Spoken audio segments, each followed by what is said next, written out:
Welcome back to the Two Know-It-Alls. I'm your host, Ray. Got my co-host over there, Diddyknowsball. What up, man? And ugly. Nah, but Ah, man, we want to get into a little topic that I see a little bit in the NBA community about people's peak, and they try to talk about people's prime, and it kind of just posed me a question to myself, and I was just like, does a higher peak um automatically shame someone's prime? And I'm gonna let what you do you answer what that. do you what do you mean by higher peak Trump prom? Like, what was the conversation you Like, heard? What was they trying to say? well, no, it wasn't particularly nobody was saying that somebody's higher peak automatically was better than somebody's prime. I've seen so many people keep on talking about who had the highest peak, who had a better peak, and then people be like, well, he peaked better, but so and so's career was better, or prime was better. Hmm. So that's when I started thinking. I'm like, I see so many different arguments from both angles, and I just wanted to pose that question, like, um, Okay, does a so higher peak, even though a peak most times is only going to be like 3 to 5 years, somebody's peak, like when they're just at their actual, like, mhm. just a cerebral assassin, like, then a prime can be anywhere from like 5 to 10 plus years. Mhm. Like, some people come in the league and it's like Yeah, it's hard to not say this dude not already in prime shape. So because that's I'm, what I I'm gonna say this because like when I think of peak, I think of dudes that high peaks but not great primes. I think of dudes that had runs like 3 4 year runs, 2 3 year runs, like Gilbert Arenas. He's one of hmm my personal favorite peaks. Like he wasn't. I don't even think Gilbert Arenas did. How many years was Gilbert Arenas good? Like as far as like his uh, his good years, yeah, like where he was like a all NBA performer. he Let me got see. three RBAs. I want to say Okay, let me it felt double like it check. was. It felt like he was better longer than that. I think the first year he got going, um, it wasn't all NBA worthy, but it was like, okay, he's showing us what's to come next season. Yeah, okay. I Cause I'm think gonna that's do what it it like was. this. Cause like, okay, his second year in Golden State is when he became a player. He went from 11 points his rookie year to 18 points his second year, and then he went to Washington his third year, and he was 20 points a game. But then the 3 years after that, 20 points per game, he was 26, 29, 28. You see what I'm saying? And then he went back to 19, then 13, then 23. Like that was like I would say so. I guess he more so had a peak. He didn't necessarily have a prom, in my hmm opinion, because it's like from 21 to 25 was the only years where he was like, oh yeah, he's really like that. But then two of those years, you would say that second year he's pretty good. That third year he had the third year leap. But then 3 years after that, it was like the real peak. Gilbert Arenas, where he was hibachi, agent zero, giving it to Kobe here and there, giving it to the top dudes in the league here and there. Like that to me is a peak. A prime is somebody like who give me an example of a prom where it's like you might not have had the highest peak, but they had like consistent 20 points per game for like Darren 11 Williams. I don't really think Darren years. Williams had a high peak, but you can say like his time in Utah, his whole time in Utah, it was like, okay, yeah, this is it's consistent, Oh, consistently all star level. okay, I see exactly what you're saying. So yeah, because he did it for, and then even when he went to New Jersey slash I say his, Brooklyn, I know for sure his first year with New Jersey, he was still pretty solid. yeah, he had 11 good seasons. So hmm, he had about, well, I ain't gonna say 11. He had about 1, 2, 3, 4, 5, 6, 7 strong years. That's a prom, I guess. Like in a row. Hmm. And you got some people who peak interferes with their prime, like a T Mm. Mac. Mm. Like in the middle of his prime, he just out of nowhere I'm about to take it a notch further. But at the same time, they kind of killed his career too, because when we seen him at his best, he wasn't really doing much on the winning side. Okay. So I think of a great player. Like I'm gonna say, like did Dwayne? Well, no, Dwayne Wade had a peak and a prime. Damn, that's a tough one. Would you take somebody like okay? Would you take a Gilbert Arenas over a guy like a 20 point per game guy, but he did it for like 10 years? Was you taking it 3 years from Gilbert Arenas, where he was damn near 30 in All NBA?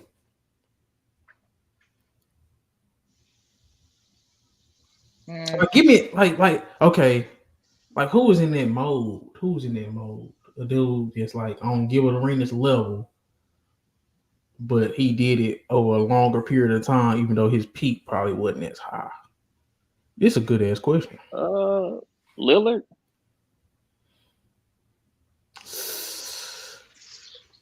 Did but see now Dame done averaged 30. Dame been doing it for a long time, and he done hit 30. Like he done 30 ball a couple dudes. Uh, I guess the Gilbert Arenas Darren Williams was good because it's like that's peak versus prime, and they both was like 3-time All Stars. Darren Williams was 2-time All NBA. Or Uh, even like would you say Chris Paul's peak was that great? I mean, he, I, he some people say he got robbed of the MVP. Um, what year was that? Was it 20? he was one. I think it was the year Kobe won. That might have been it. I think it's another one too, though, that people talk about. I think his first year with the Clippers. I want to say. Because okay, his peak was because it was his third and fourth year. He was at 21 points a game. He was at 12 assists, 3 steals. He led the league in assists and steals back to back years, his third and fourth year. And then at that fourth year, he was 23 a game, 11 assists, 3 steals. So it's like that was kind of a peak, but I can't even really say that because it was like 2 years. Then he dropped to 18, and he never cracked 20 again. So I guess you could consider that 2 year a peak, but mm, That's a. Mm. I ain't gonna stop them 2 years. It's crazy though for a point guard. Can you peak? Is there a 23, such thing 11, as and peaking too early? man, it looked like that's what he did. But then he went to LA, so it's like he And he spent got he he got spent he got with a guy yeah, like Blake Griffin and yeah. a lot of guys that was around him that could also score the basketball. So that was kind of expected. His scoring was gonna go down. But I get How if you about look at Blake them, if you Griffin? How about Blake Griffin? Because Blake Griffin, I don't think Blake Griffin had a peak, but he had a good prime. Is Blake Griffin better than Gilbert Arenas? Would you say that? Because now let's look at Blake. But mm, see, Blake was 5-time All NBA, but his numbers was just consistent. He was 20. He was right around 22 22 to to 24. 25, Yes, I can say every yeah. all the time. Like it was never no 19. Then he went to What 28. his It playoff wasn't like numbers look like? Do it uh, go up or do it stay the same? his playoff numbers kind of dipped. He averaged 18 in the playoffs. Regular season, he averaged 19, but that's like his last 6 years, he shouldn't have been here. So What he averaged in his time during with the okay, Clippers? that's What what I'm they gonna say. say? Okay, Clippers, he was 21, 9-4 in the playoffs, and then regular season with the Clippers, he was 21. Oh wait, regular season with the Clippers, he was 22, 9-4. So it's about even. But let me look at these. Chris Paul probably started scoring more in the playoffs too, though. 51 and 31. 49 and 37. See, he was a little bit better of a shooter in the playoffs than he was in the regular season. So like Blake Griffin was pretty solid, and it was pretty even regular season and playoffs. You could say he had a prom. He didn't necessarily peak. Or nobody talk about just necessarily that the 2015 Blake Griffin. You know what I'm saying? Nobody ever do that. Mm-hmm. So, but you talk I mean, about that 3-year run Gilbert Arenas had. what about D Rose? That's a peak. He got an MVP. Who Like, peak would you take out of his and Gilbert's?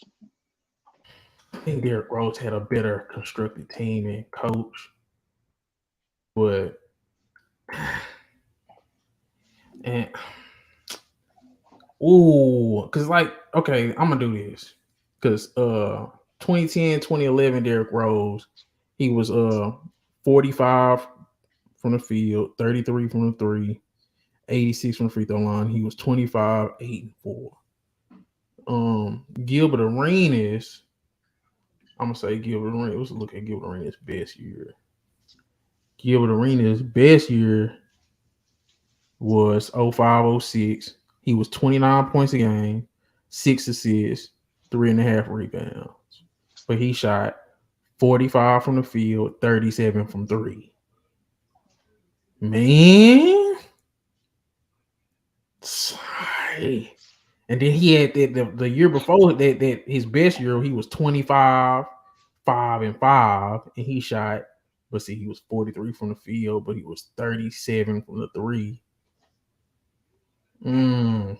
So That okay, era though, hey man, that's another thing we're gonna have to discuss one of these episodes. Is that era? A lot of people's shooting numbers wasn't as crazy as it is now. that's true, but you would still want your guard to be at least above 44, like or be around 40, like 43.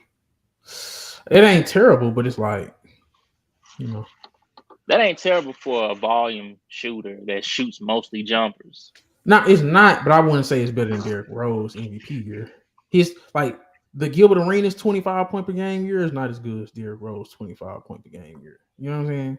Like I wouldn't say that, but the 29 point per game with the good efficiency, shooting 45 from the field and 37 from three, averaging 29 a game and 6 assists. Like now that is an argument. I think I would take 05-06 Gilbert Arenas over MVP Derrick Rose. Like just if I just had to pick that one season version, man, that's gonna sound. Hey, Gilbert Arenas was more dynamic as a scorer than Derrick Rose, in my opinion, and he was just as quick. People underestimate how quick Gilbert Arenas was, and he could get to the line. Like Gilbert Arenas wasn't no just jump, like strictly jump shooter. Gilbert Arenas was taking like how many free throws was he taking again? Because I remember Gilbert Arenas used to get to that line, bro. Gilbert Arenas, 10 free throws a game, right? 82%. I ain't gonna stun. He giving you above average 3-point shooting, like high free throws. Man, give me Gilbert. And then if you put Gilbert Arenas on that Chicago team, I think they doing the same shit for like that 1 year version of them. I ain't gonna lie, LeBron psyched that dude out, man. That's true. But how good was Derrick Rose in the playoffs? Do we remember off top? You already got the numbers by you, I think. That's why I'm finna look. I'm just saying. See, Derrick Rose had some, but he was never a good 3-point shooter. And he averaged 27, and he shot 40% from the field and 25% from three. 25. 25% from three, 6 a game. So Derrick Rose is 43% and 32%. So his Chicago years, 5 seasons in Chicago in the playoffs, Derrick Rose was 24, 7 and 5, but he shot 42% and 29%. But that 29% from three is big because he's taking about 5 a game, man. Yeah, that's crazy.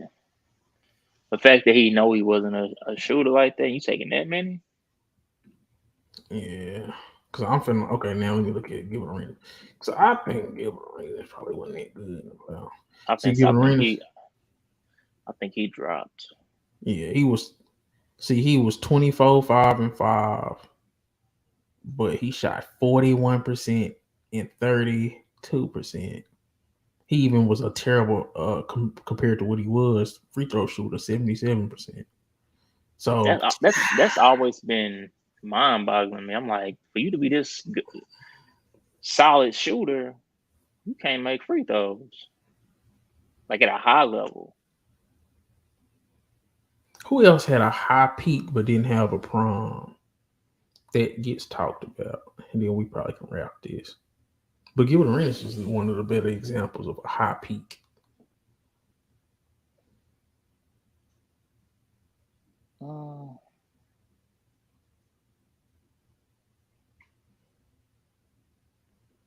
It's crazy. I can't think of no other point guards. Those are only two that really come to my mind. Mm-hmm. They had high peaks.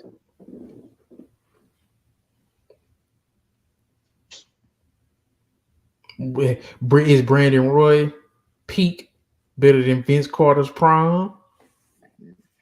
No, I'm being dead serious. No, because Brandon Roy peaked really only like 2 years. But that's what I'm saying. Peak is peak, especially I'm not taking 2 years of Brandon Roy peak over 2 Vince All Carter. NBAs, 3 All Stars, Rookie of the Year. He did a lot. That's a lot. Vince Carter, you got to if you want to go there, then Vince Carter. I guess you can say Vince Carter came in day one of his prime because Vince Carter won Rookie of the Year, came in averaging almost 19 points a game. But see, so if you want, Vince Carter got a better prime. He got 8 All Stars, right? But I'm just saying, hear me out. Vince Carter got 8 All Stars, 2 All NBAs, and Rookie of the Year. So go to his peak. I say his peak is probably his peak was that that third probably year in Toronto when he was 27 a game and he never touched it again.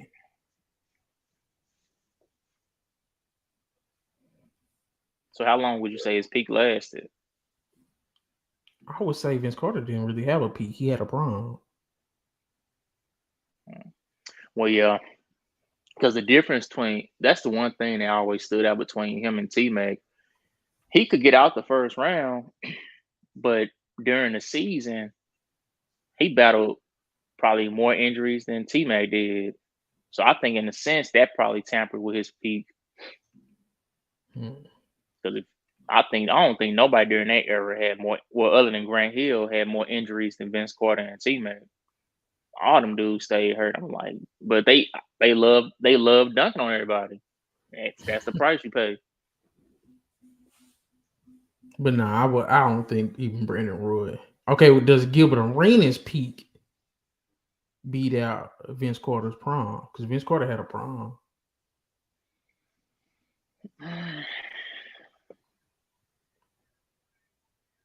Would you take that 3-year stretch version of Gilbert Arenas or the 10-year run of Vince Carter? I think even then I'm still taking Carter. Okay, let's move on. And what was up with this?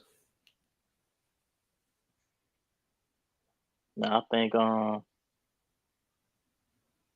I think some of this is pretty set in stone who should already be in them first 3 slots. I think it's set in stone, and I like Tom at least. Oh, I'm interested to see who you got right there. Okay. Because it might be interesting. You want to know who I got in my 3 slots in order? What are we considering? What are we considering a peak? Like how many years? Let's go and just narrow it down, just for. Well, some people peak might only be 3 to 4 years. Some people might stretch it out to 5. Okay, that's cool. And then some people out there say LeBron got 2 separate peaks, which I don't see how you can do that. But I think you only can be at your best once for a stretch. You can't be at your best twice. Like I don't see that. Yeah, I see what you're saying. I think his peak is strictly the Heat. Did he have some great seasons outside of that? Yeah. But to say that he had a peak outside of that, no, we never seen anything close to that after that or before that. Because before Heat, teams knew how to like, oh man, all we gotta do is just force him to be a jump shooter. Or if he's gonna come in here, we're gonna clog the paint up. When he got to the Heat, that's when he finally started realizing, okay, I have to expand my game. I'm always gonna be looked at as just a one-trick pony. They know when the going get tough and I'm already hot. Oh yeah, he about to just keep driving now. So it was easy to game plan around that. Now, granted though, his first year with the Heat, how it ended was ugly, but that's still part of his peak though. So, who was in your top 5? In no order, I'm just gonna name them. I got Shaq, Bron, Kobe, Tim Duncan, and then I got a 2-way tie between Jokic and Giannis. Interesting. Jokic and Giannis. Because you know who I had right there? Who? But see, I can't even really do that because they got MVPs, 2 of them. So they make it harder. And Giannis got a defense player of the year in there. 2 of them. Okay, so yeah. Because I was going to try to sneak Dwayne Wade in there. Because Dwayne Wade had... he do got a sleep. He got a sleeper of a career. People be forgetting he's the 3rd best shooting guard of all time. And the 2 people that's ahead of him looked at his top 5 players all the time. Some might say Kobe top 10, but I got him as a top 5 player all the time. Because he got the one title that he got by himself, even though it was... he got the scoring title, 8 All-NBAs, 3 All-Defense teams. Like, and we forget that nigga was one of the best, like, shot blocking guards. And only like 6'4". Like, bro, people forget how good he was on defense for that little stretch that he had. Like Dwayne Wade, like that, like it was like that 4-year run in Miami when he was by himself. Even when he had Michael Beasley as his co-star, I think that's what made it. Like when Shaq left and they kind of broke up.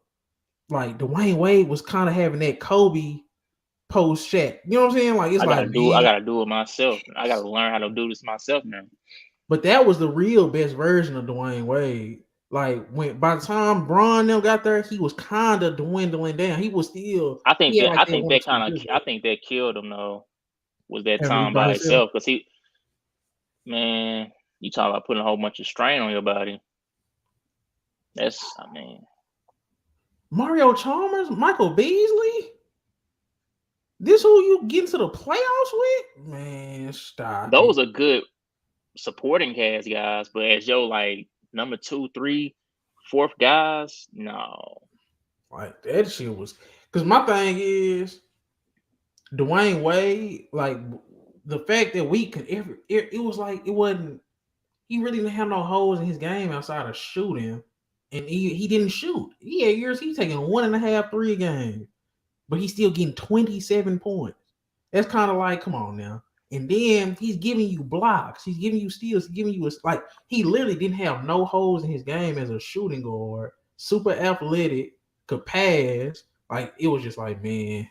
But then you can't put him over Giannis and Jokic though. Especially, say man, Jokic should have 3 MVPs, bro. The fact that he done did what he did this postseason run, he should have had 3 MVPs. But ain't no way. It ain't never been a season. He said he'll take that Finals MVP. I understand, but like that was submitting his peak as one of the greatest peaks we done seen. If he would have got 3 MVPs and then had their final run like that, they would have put him in top 20 all time automatically. I wouldn't have been mad at it. The only question I ever had with Jokic is when he get all his pieces back, can he do it immediately? Like if this would have took like 2 years, like if he would have got knocked out and came back next year it wouldn't have hit it the same. As soon as you get your pieces back, and you come on, like you drug through, they drug everybody except for Suns. Let's keep it a buck. Like, and the Suns kind of got drugged. Yeah. So what was the 5 again? Because I put Jokic right there. I'll put Jokic. I had Shaq, Bron, Kobe, Timmy, and then Jokic / Giannis. I can't argue with that. The only thing is like, because you said no order, so I like to argue order. That's the right 5. In order, I have what order? Shaq number 1 for sure. Okay. That's really all I need to hear. That second spot gonna be crazy. Because my thing, because you got an argument for each right one of them, huh? Because my thing is, I will put Kobe right there because he 3-peated, then he repeated. Like his peak is kind of funny too, because in his peak, he getting eliminated in the first round. It was the Dwayne Wade shit, yeah. But then that third year, his peak is the redemption year when he finally do get the pieces, like when everything is starting to mesh together, but he lose in the finals.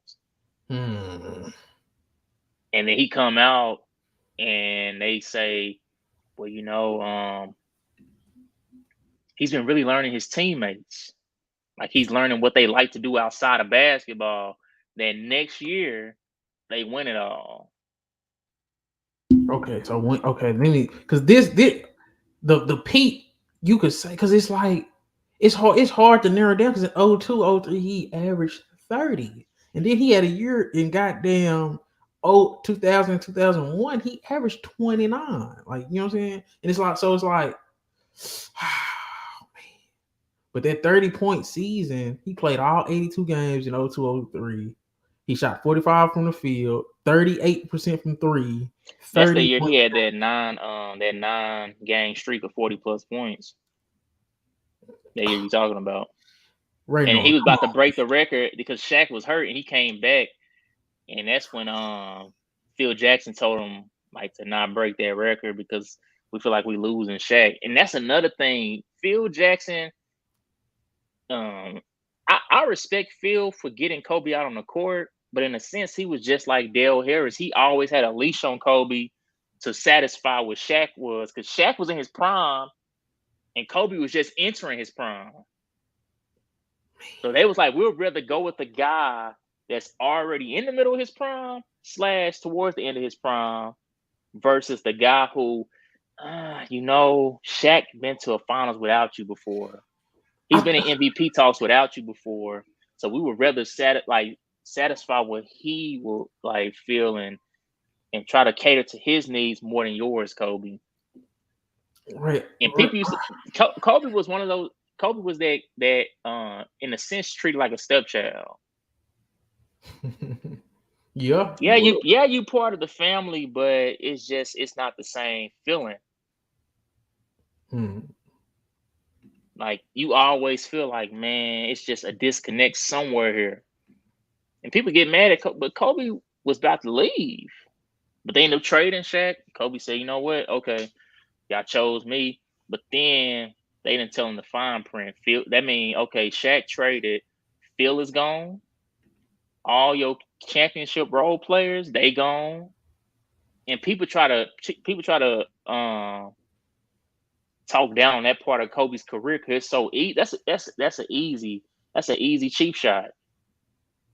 It's easy to say, oh man, he was getting out the first round. Oh, he didn't even make it. He didn't even make it to the playoffs the first year they got rid of Shaq. Okay. Hey, Ray, let's argue, because looking at the numbers and just me vaguely remembering the season and shit, say, man, Kobe peaked about 5 times. Like if you look at the numbers and the efficiency, but then what sets it over the top is the all defensive teams to go with playing 82 games. Like, because this the crazy thing. Okay, let's look at 05, 06. This was probably the best scoring version of Kobe because he averaged 35. Let's get that out the way. But he played 80 games. But he also shot 35 from three, which is average, pretty good. You know what I'm saying? And During 45 that from time, the it might be field. above league. Yes, especially during that time. But he was taking 27 shots a game and he was shooting 45%. That in itself, That that's is good crazy. efficiency. That's good efficiency. You taking 27 shots and you shooting over 40. 45. Come on. You see what I'm saying? Like, That's crazy. I and never knew he then shot. What's the record for most shots per game? Man, we'll get back to that. But man, yeah, I'm that's gonna look it up for you, bro. 27 shots. And then he had this season in 02-03. But you know, it's marred by him, you know what I'm saying, doing what he did against Detroit. Let's go on, keep it a book. But we can't forget this season though. It was a reason why he felt like he should have did what he was doing. You know what I'm saying? Like he was averaging 37-6. But No, that's this the is year. the kicker. That's the year before they lost to Oh, so Pittsburgh. so so 02-03 they won? Oh, No, no, 02-03. That's the they year lost. Yeah. Spurs. They lost to Spurs in the playoffs. Okay. But then the 02-03 next year they come lost back and they beat the Spurs. Spurs and they play Detroit in the finals. Well, people forgetting about 02-03. Because That's the year. 02-03 That's the year people were trying to argue that Kobe could have won MVP, but and he played right. He finished third behind. He finished behind KG. I'm like, this should have been between Tim Duncan and Kobe, not no KG and Tim Duncan. I wanna eventually I'm gonna find this stat and we're gonna bring it back up one of these episodes. But this is another season. He took 23 and a half shots a game, shooting 45%. He took over 4 threes a game, shot 38%. But this the kicker, Ray. He played 82 games. People not understanding how crazy that is. It don't get more peak than that. He was playing almost 42 minutes a game. 41 and a half, yes. Bro, people don't understand. It don't get no more peak than that, bro. And then you giving me 37-6 over a course of 82 games, and he's on an all defensive team. Was missing. Shaq was missing a lot that season. Oh, so hey man, it's gonna be some conversations we gonna have to have. But then if I click on Shaq's, it's gonna be ridiculous. Shaq missed 15 games that year. He played. He averaged 27 and a half, 11, and 2.4 blocks. I think we can give it to Shaq on this basis to be number one, but why I kind of could push back on it too. Because man, the best season Shaq had was that they with LA at least statistically, it was the 99-2000 year. I think that's the year they won the first one. And mind you, this is 24-year-old Kobe. So Shaq was at 30 points a game, 14 rebounds, 4 assists, 3 blocks. God damn. Played 79 games. He led the league in field goal percentage, 57%. And he took 21 shots a game. He took 21 shots a game and shot 57%. Even though they all like low post looks and shit like that, they're still 21 shots. Hey, what we do got to remember though is he had that little hook shot. He had some of them. Moves. He had moves. I ain't gonna say he ain't no, but we not finna act like his bag was just deep. Come on now, we not gonna do that though. Yeah. That bank hook shot, the drop step, the turn. What's called a little shimmy. Bro, he had some. His bag was cool, but it wasn't. Every post move you can think of, he had. Let me just say that. Right, come on now. I feel what you're saying, but he wasn't no goddamn. He wasn't even no damn Al Jefferson when it comes to moves. Come on now. Just moves. He wasn't no Zebo. He wasn't you can go on YouTube right now. Say man, I see what you're saying, but I don't know. That's the thing. When somebody is that dominant and that big, you automatically remember them from just punishing people on the post versus, dang, this dude really had a lot of skill that we overlooked. So yeah, I remember the jump. I remember the little jump hook and all. No, man, that dude had an array of moves when it came to his post. His post moves. So are we saying from 99, 2000 to 2002, 03 was Shaq's peak? Because you can't even really say that because he's second and I say third I in the say I league. say I say 99 that 99 2000 season to 02. They last Okay. like they three-peat. That's his peak. Yeah. And I say Tim Duncan's is his first championship in that 98-99 season Mhm. to 03 when he won his MVP and that what's called his second championship that year. Those 4 years. See, Tim Duncan was like 26, basically 26, 13 and 4, 2.5 blocks, 50%, And say 80% from the Tim peaked line. early in his career. He He came out did. That's what, he came out the gate really already in peak form just about. And then once Parker and Ginobili got on board and they kind of got rolling, Tim was like, I'm still the number one option, but shoot, I can roll back a little bit now. I got some legit guys here now. but is this really a peak for Tim Duncan? That one year right there, that 01-02, that 01-02, that was a really impressive statistical year just by looking at it. But he didn't win a championship this year. I mean, And it's like he never touched 25 a game. But you can say that's his peak. Because my thing is, peak is like your best statistical season that goes along with you winning. I don't think Or he well, it was don't even never. got to be winning, but it's like it don't got to be winning. You know,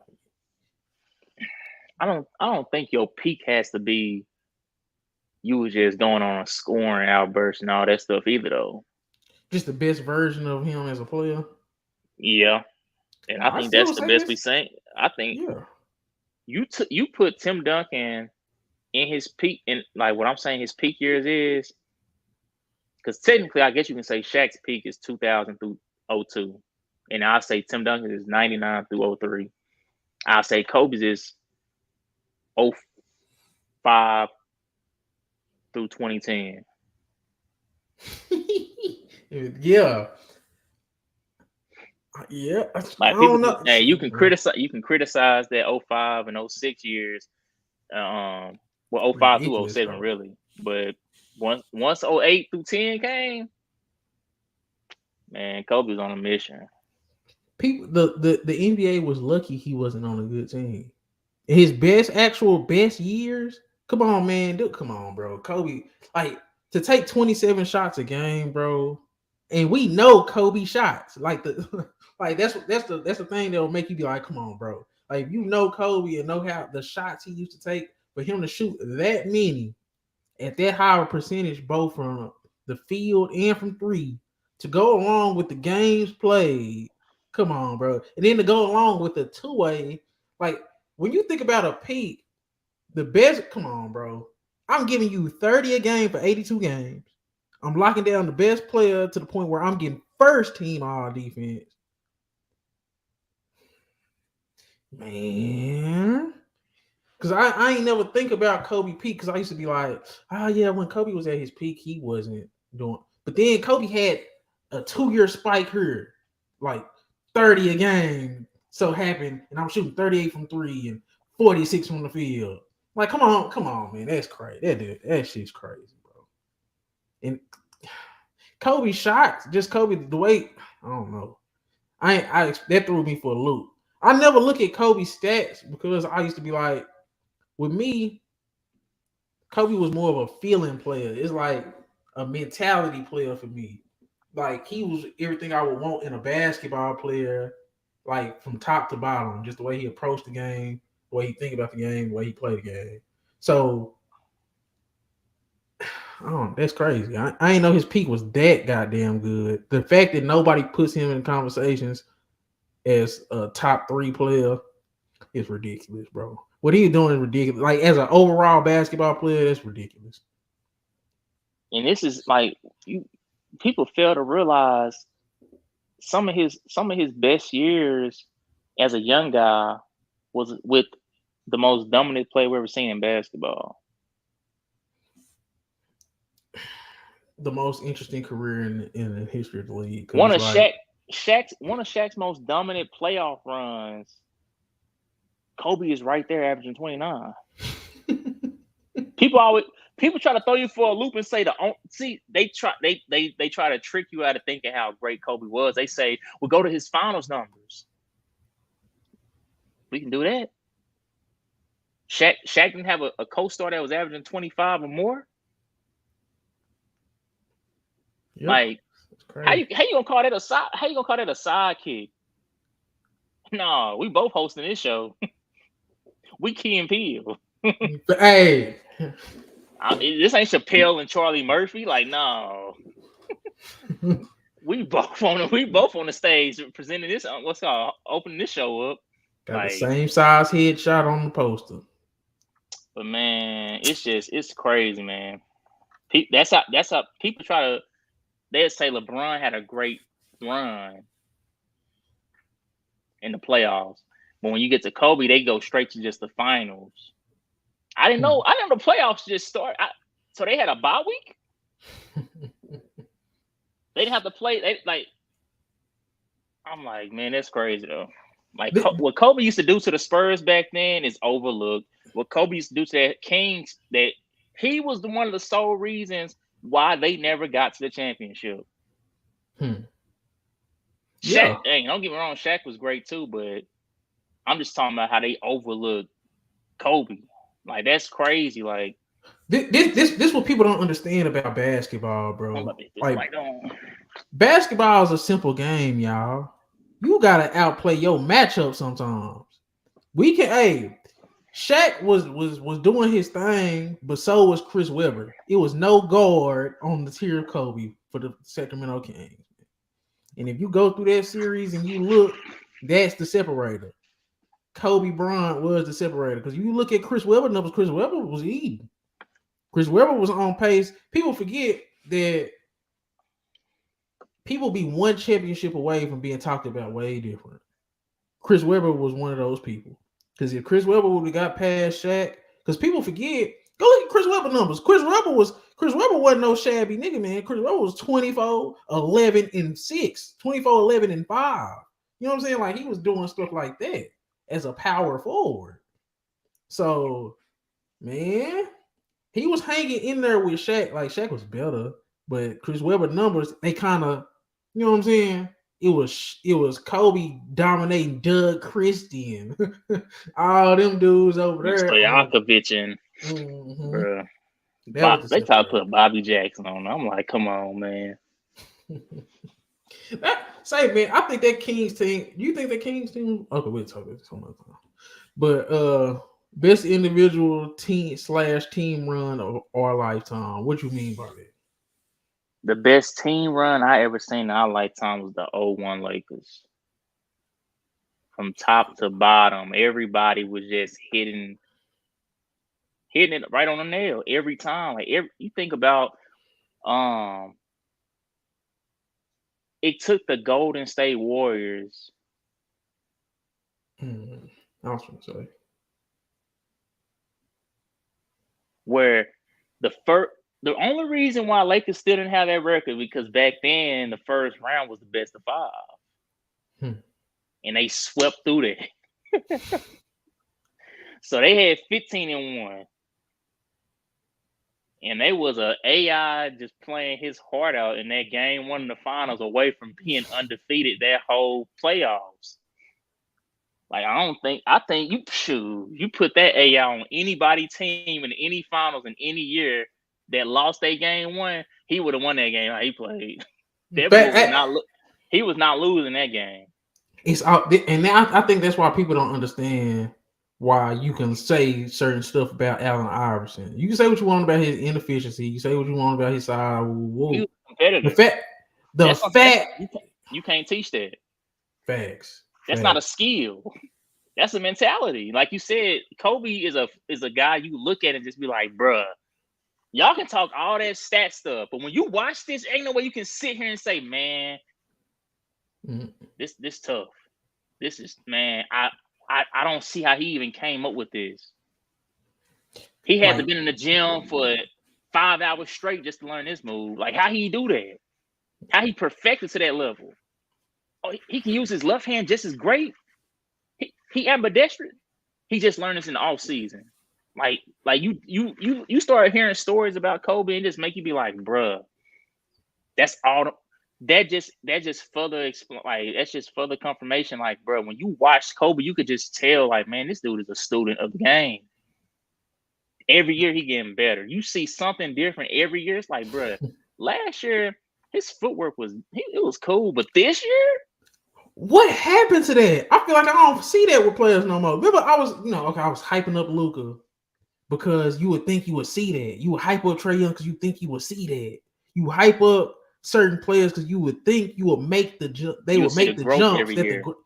Because even with LeBron, as much as you know, I don't like LeBron. LeBron steady adding. He stayed adding. The only thing with LeBron is he had a lot to add. Let's keep it a buck. He had a lot he had to add, but he did. So, like, it's a lot of dudes, they ain't adding, man. And if they do, that shit is very minuscule. They can't tell. I think another thing, people forget that basketball is not one-sided. It's a two-sided sport. You can't just add to one side and the other side, you're like, I'm going to get to that eventually. Oh, we got to do that one day. Remind me. The top 10, top 5 players that improved their games. I think Curry up there, Durant up there too. Y'all say what y'all want about Durant. Durant couldn't pass for shit, man. Even when you look at Durant's jump shot when he first came to the game, how he shoot now, it's a total difference. People are like, man, I miss his old jump shot. I'm like, yeah, it was more fluid, but at the same time, it was easier to swipe at it and disrupt it. Because he used to come across his face and go. Now he just goes straight up with it. But he used to come across. I'm like, bro, I hate that. Like, why he do that? But now he just goes straight up with it. Yeah. So, I remember even Kobe talked about it. Tony Allen talked about it. How it was easier to guard him at one point. Then when he did finally change his shot, he said, man, from that point, I was just out there just trying to keep up with him. but now, like, players recognize, especially elite defenders, they recognize that stuff. Like, oh, he lacked this, and I can tell he ain't worked on it. But those guys that you see getting better every year, it's like, oh, dang, I was working on my defensive game, but this dude, man, I got to make adjustments as we play now because he done added this to his arsenal, or he done changed this up in his arsenal. So I think that's what also when you think about all-time greats, it's not just because they accolades. You actually seen their growth year by year, and it's not just meaning, oh man, they stats went from 22 points a game to 29 points a game. Man, they had to been great. You see some players that's just all-star level players. Their numbers jump crazy. But all you see is, oh man, he's scoring more now, but that's about it. Like, Donovan Mitchell is a prime example. His scoring has gotten better every year. But as a player, I still see that same old Donovan Mitchell. Okay. And I feel, yeah. And I think that's what separates the dudes that get into that top 15 and top 20. Like, because I think the only exception to that it would be like a Jokic, because it's like he's so goddamn well-rounded that it's like there's only so much you can add with his package currently. Like right now, the only stuff it's nothing Jokic can add because defensively he was underrated. He was underrated, bro. Like the conference finals and the finals, Jokic's defense was so underrated, bro. Like with his physical tools, he's as good as he can be, in my opinion. I don't even think he. The more I started watching Jokic, the more I seen that he was never a bad defender. It was just sometimes his effort wasn't there. And that's a lot. When you think about NBA level players, most of the time, nobody in the NBA that's getting a lot of NBA minutes are not bad defenders. They just don't have the effort there all the time. that's the game changing moment. Is when, okay, I'm gonna apply the same amount of pressure that I do on offense. I'm gonna go down on the defense end and do the same thing. I don't care how much it drains me of my energy. I'm supposed to be built for this, right? I'm supposed to be a top tier player. This is something once you I was watching what's his name? Chilltown said. He said, once you show me something and you can do it, that's by that point, that's my standard for you now. Like, if you show me, okay, this is what you're capable of doing, I don't care if it's just one game. That's okay, I know you're capable of doing it again then. But that's the separating line between great players and good players, in my opinion. Good players, I remind you every once in a while how good I am. Great players, you're gonna get annoyed by me because I'm gonna keep every time I see you, I'm showing you how great I am. Yeah. See that I ain't gonna stun right. That was interesting. We Chris Ford said, man, I'm just he is. That's why I'm laughing. Yeah, because I say it all the time, bro. Luka is the same build as an athlete, damn near height and weight wise, as Joe Ingles, man. Joe Ingles was a pretty good defender in the NBA, man. There's no excuse for Luka. Like, there's just no excuse. Like, Trae Young, he could try harder and be a little bit better, but 6'1" is 6'1", man. I'm gonna do whatever I want to him if I'm 6'7". I will say this year he showed more effort than he ever showed. He did. True. It ain't. I still think he can be better though. But this is my thing. Because Dennis Schroeder is small. But I'm saying Luka could be above looked at average. As a solid defender though. But see, Trae Young is listed at 6'1". He really probably like 5'11". How much? We keep it above. You think Dennis Schroeder that much taller than him? Dennis Schroeder like 6'3", ain't he? He don't look it. Dennis Schroeder like 6'3" with long arms, man. That's weight. He still got length, athleticism. Like, Trae Young not even a good athlete like that. Dennis Schroeder not. But Dennis Schroeder came out of Germany as a blur, man. He was one of the fastest players. He be on the court moving like he got shin splints. But go watch that Dennis Schroeder scouting report when he was coming out of Germany. The reason why he ain't been that fast since the championship for the Lakers. Ever since then, he been slow. But see, that's what I'm saying though. But I'm saying, like, Trae Young was never the athlete Dennis Schroeder was. Like, Trae Young is just like Trae Young, not even the athlete Isaiah Thomas was. Like, I'm saying, like, Trae Young, it'll be never anything he could do. And Isaiah Thomas was a liability on defense. I know, but I'm saying it's nothing they can do. Like, Trae Young and Isaiah Thomas, nothing they can do. And Isaiah Thomas was faster than Trae Young. Shit. So I think with the ball in their hands, Trae Young is faster. That's just me though. Yeah, Isaiah Thomas? Then all the guys we talking about. Him and Schroeder. We finished up the best individual run. You said it was the Lakers. I said team run was 0-1 Lakers. For individual, you already know. I got 2011 Dirk, and I got 2010 Kobe. Because people don't realize about Kobe in that 2010 run, that year alone, that's the first team to beat that many 50+ win teams in one playoff run. I can't. I think 22-23 Jokic is. That's definitely up there too, though. Right. You can say Shaq. You can say Shaq. You can say Shaq 2000. I could argue. I could argue this Jokic. But Ray, listen to the playoff stats for Jokic, man. 30, 14, and 10. 80 from the free throw line. 46 from 3. 4 a game. He shot 4 threes a game. He shot 46% from 3. 55% from the field. Took 21 shots a game, man. And all of them wasn't just back to. Come on, Ray. Nah, that's disgusting, bro. That's just crazy, bro. That's crazy, man. Hell no, that's crazy, bro. That's what Jokic, man. He right there, bro. I think It could be recency bias, but just the versatility of Jokic. Stat wise, he got Dirk and Kobe beat. I will give him that. But the elimination who Kobe had to go through and who Dirk had to go through. But you said individual, and he got it done. I'm saying they was the driving force, and you look at as them at the head of the table. Okay. And who they knocking off? Okay.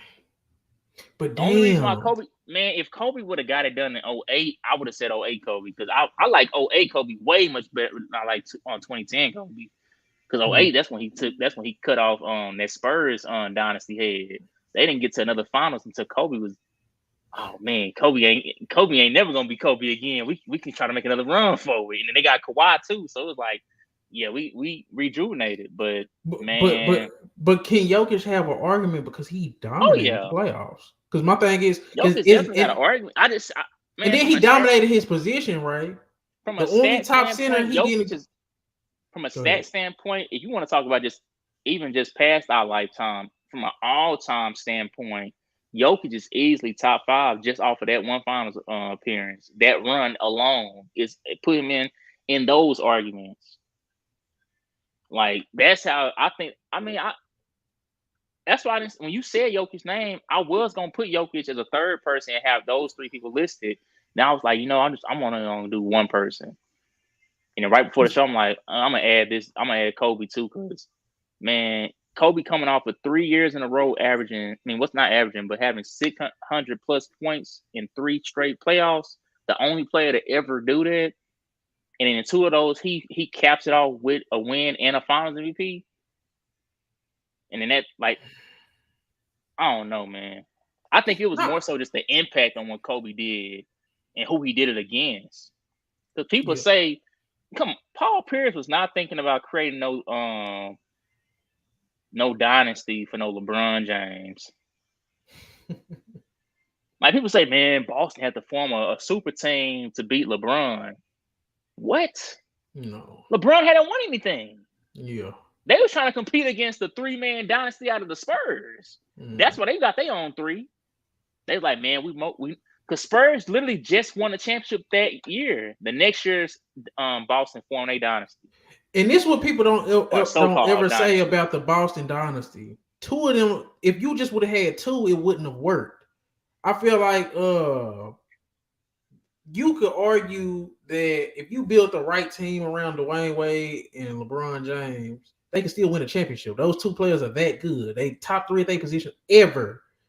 But Paul Pierce and KG not winning nothing. Paul Pierce and Ray Allen not winning nothing.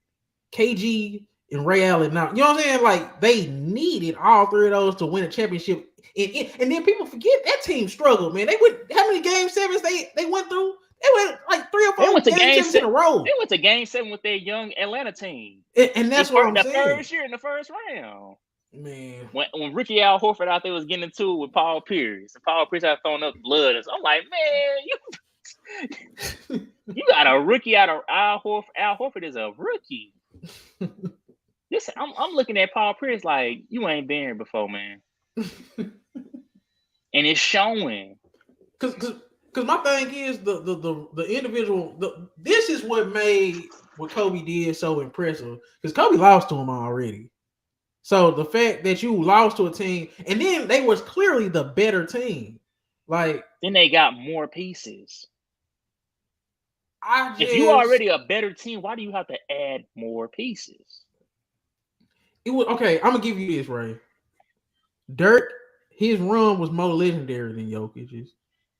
Kobe, the team he beat in the finals, was the better team out of all 3. But Jokic individually, but then team-wise, they dominated. Like, and then on another thing for Jokic, Ray, hear me out. He dominated his position. How many top 6 centers Jokic had to go through? Let's be real. Because you can say what you want about Gobert and Cat, but they top 10 centers.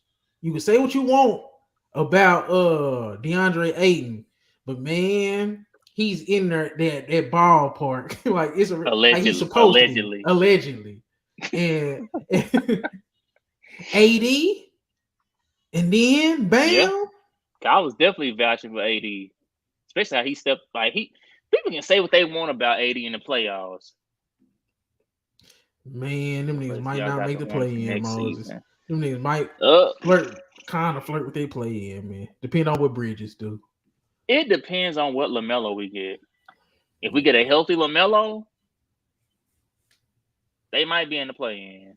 They might be. Who knows? That rookie. I can't think it. I don't know. I'm not good Brandon Miller. Names. There you go. He might. He might actually play up. He may actually contribute more than what the summer league showed us because there's a whole bunch of knuckleheads out there with them. Facts. Brandon Miller out there looking like, man, what did I sign up for? He was trying to facilitate when he was supposed to be the primary. He was like, I guess somebody. He out there over dribbling. Like I can tell. It's certain parts of that. I'm like, I can tell this is not really his game. Mm-hmm. He had to play outside his game.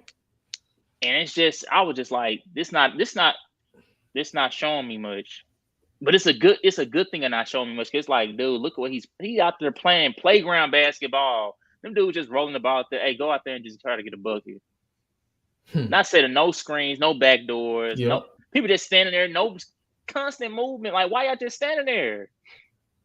A lot of people don't know how to move without the ball in their hands. I'm like, yeah, a lot of y'all not making the team. But it just my thing with Jokic. He didn't have the better finals matchup in Kobe. He didn't have the legendary round from round 1 to the finals like Dirk. But he had a perfect blend of dominating the competition on top of putting up legendary individual stats. And it was like, and then he dominated his position. He dominated the top players at his individual position throughout the playoffs. You went to 80, they say bam, Rude. and not just the top players in his position. He also went through 2 of the top, well, I guess you could say 3 of the top defensive bigs out of Gobert, AD, and Bam. Facts. So that's another thing. That's another thing to look take note of. But I could just be a prisoner of a moment because I do remember when Kobe. Because my thing is, we knew how we felt and how, from a basketball perspective, how hard what Dirk and Kobe did. Like that shit was hard. Like Jokic made what he did look easy, but it was hard. But then you could say Jokic had like what was Jamal Murray like in terms of performers in the playoffs? He top 3. You can say Jamal Murray was a top 3 playoff performer, bro. I say really that I think that conference finals is what really. I mean, even the second round was pretty solid against the Suns, but that conference finals is what really just like whoa. Because my thing is, can we take for him to have another top 5, top 3 playoff performer in the same run as him? Do they kind of take it away in your mind? Because Dirk didn't have that, Kobe didn't have it. I can say people try to say Kobe had Poggers. I'm like, man, I remember it like it was yesterday. Y'all was not when the trade first happened. It wasn't really talked about. Only thing people said was, "Wow, they got Powell for Kwame and Javaris Crittenton." Now I'm gonna give something like that. I'm gonna give Stephen A. his credit because when Stephen A. broke the news, he was like, "Nah, this was a steal." Everybody, the people that knew basketball, like Bill Simmons. But get a steal versus man, they going to the championship. It's 2 totally different reactions. But okay, does this knock Jokic in your brain, Ray? Now that you go, I'm gonna let you hear the stats: 26, 7, and 6, and he shot 47 from the field and 40 from the 3. But it shouldn't. It shouldn't because they still try to put Shaq on his pedestal when Kobe was averaging 29 in the playoffs. 29, 7, and 6. But they don't try to knock Shaq for his dominant run. Kobe was outplaying him throughout the playoffs, but in the finals, Shaq would outplay Kobe. The only year that Shaq outplayed Kobe all the way through was the 2000 playoffs. Okay, so if you not knocking Jokic for because that's the only thing you can say about Jokic run. And if you I'm can't not. say I'm that, not then going. I'm okay. not going to knock Jokic for that. So if you don't knock, Jokic looked like he had the best Because individual run, people start. man. I mean, people was labeling them a 1-2 punch. So if you a 1-2 punch, I mean, your second option is supposed to be able to go to that limit. You right? Yeah. Scottie Pippen and Jordan, that's a different dynamic. That's the only Scottie and Mike, and then Magic and Kareem and really that's not really a 1-2 punch because Worthy is there, and for the first championship, Wilkes is there. So, but Scottie and Mike is a different dynamic because Scottie brought other things to the table other than like people are saying, man, Scottie only averaged this many points. Okay, but let's look at what he did defensively. Let's look at what he did as a facilitator. Let's see what he did as a rebounder. Like it's other things that he brought to the table that replaced those points.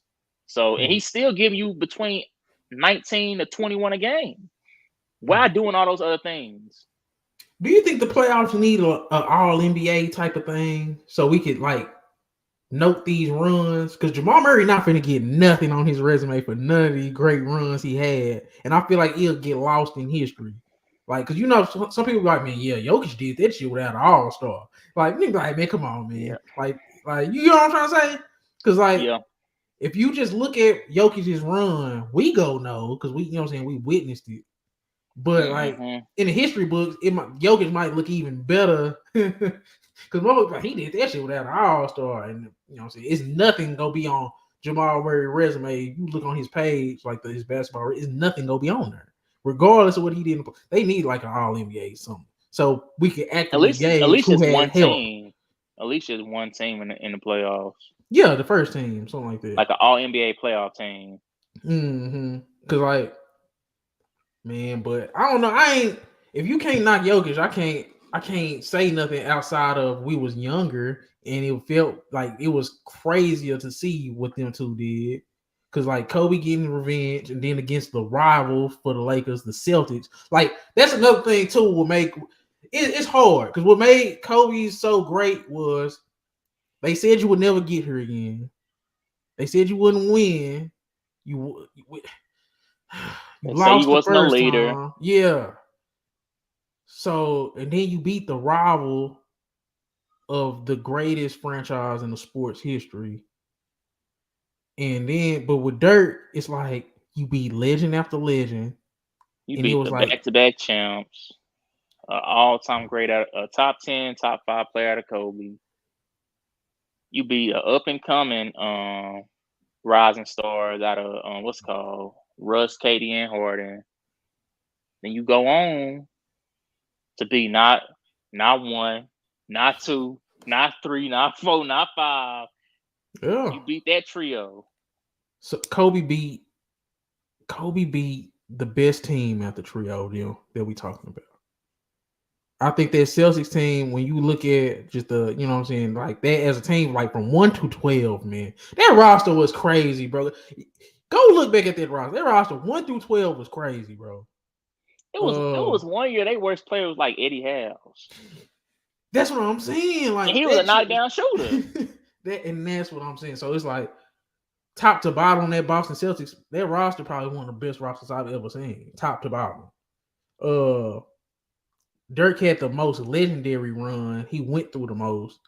I think Jokic just dominated just both as a team and individually. He dominated his position. So I got Jokic, Ray. You still going with who you going with? I'd say it's a 3-way tie because they all got an argument. So it's a 3-way tie. But I definitely thought about Jokic when I was thinking about the individual runs. I was just like, man, it ain't no such thing as too soon. Like, man, get that dude his flowers now. Boy shot 4 threes a game, shoot 46%. That is ridiculous, bro. But I guess we can do the forgotten and guess who at the end because we still got to get through this big chunk of the greatest players we've seen with our own. So you want to pop it off with yours, or you want to pop it off with mine? I think last time we started off with yours. We can start off with mine. Let's say Somebody got something to say about this list. I don't know what to tell you. I already know. I already see it. I see what somebody gonna say. They gonna say T-Mac. It's not. T-Mac. It's not. T-Mac is one of those. T-Mac is one of those anomalies who didn't have playoff success, but he was just, man, the scoring titles, the MVP level seasons, like, bro. It's hard because T-Mac never really had a solid team until he did with a player that was also just as injury prone as himself. Mm-hmm. People can say he blew that lead against. He should have never even been up 3-1 against that Detroit team in the first place. Did you see his roster? That's true. That's true. Like, the reason why they was up 3-1 was solely because of T-Mac. But hey, still, T-Mac said in that famous interview, it's my fault we missed free throws. It's my fault we missed layups. It's my fault he turned the ball over 12 times. It's my fault that we couldn't make. It's his, like, bruh. It's his fault. But you got to carry that, because imagine if they would have won. Imagine if they would have won that series, bro. T-Mac would have been legend off that one series. Like, come on, you got to take the good with the bad. Bro, if he beat that Detroit team, does that Detroit team become a championship team? Nah, they sending some of them dudes to goddamn Nicaragua. Say, well, yeah, y'all was already rejects from other teams. It ain't gonna work here either. Keon Doolin? Was Keon Doolin on that damn team? I think Keon Doolin was on. Come on, man. You can't lose to. Yeah. But Keon Doolin was an athletic guard. That's the only thing I remember about him. I love this show so much. He got to a fight with somebody, I think. I love this show so much. I can just throw out random names from the era. What's that dude, McCarty? They used to play with Boston. I think he was like a shooter. He was like a power forward, a small forward / power forward. Where did I have Tracy McGrady on mine? Because come on though, right? Because this is what I will say. He was 7-time All-Star, 7-time All-NBA, 2 scoring titles, bro. Like, that's still rare company what he did do. You know what I'm saying? Like, that's rare company. 7 All-NBAs, 2 scoring titles. That ain't nothing to sneeze at, bro. You know what I'm saying? And then, you a top 3 small forward shooting guard, 7 years. That ain't nothing to sneeze at. That's a long time, bro. And then you got 2 scoring titles. Because, like, the All-Stars can get wishy-washy, but them All-NBAs is all earned, bro. So yeah, man, no. This dude, man, no. Whatever. This dude, his second best player was Drew Gooden. This dude had LeBron rookie season.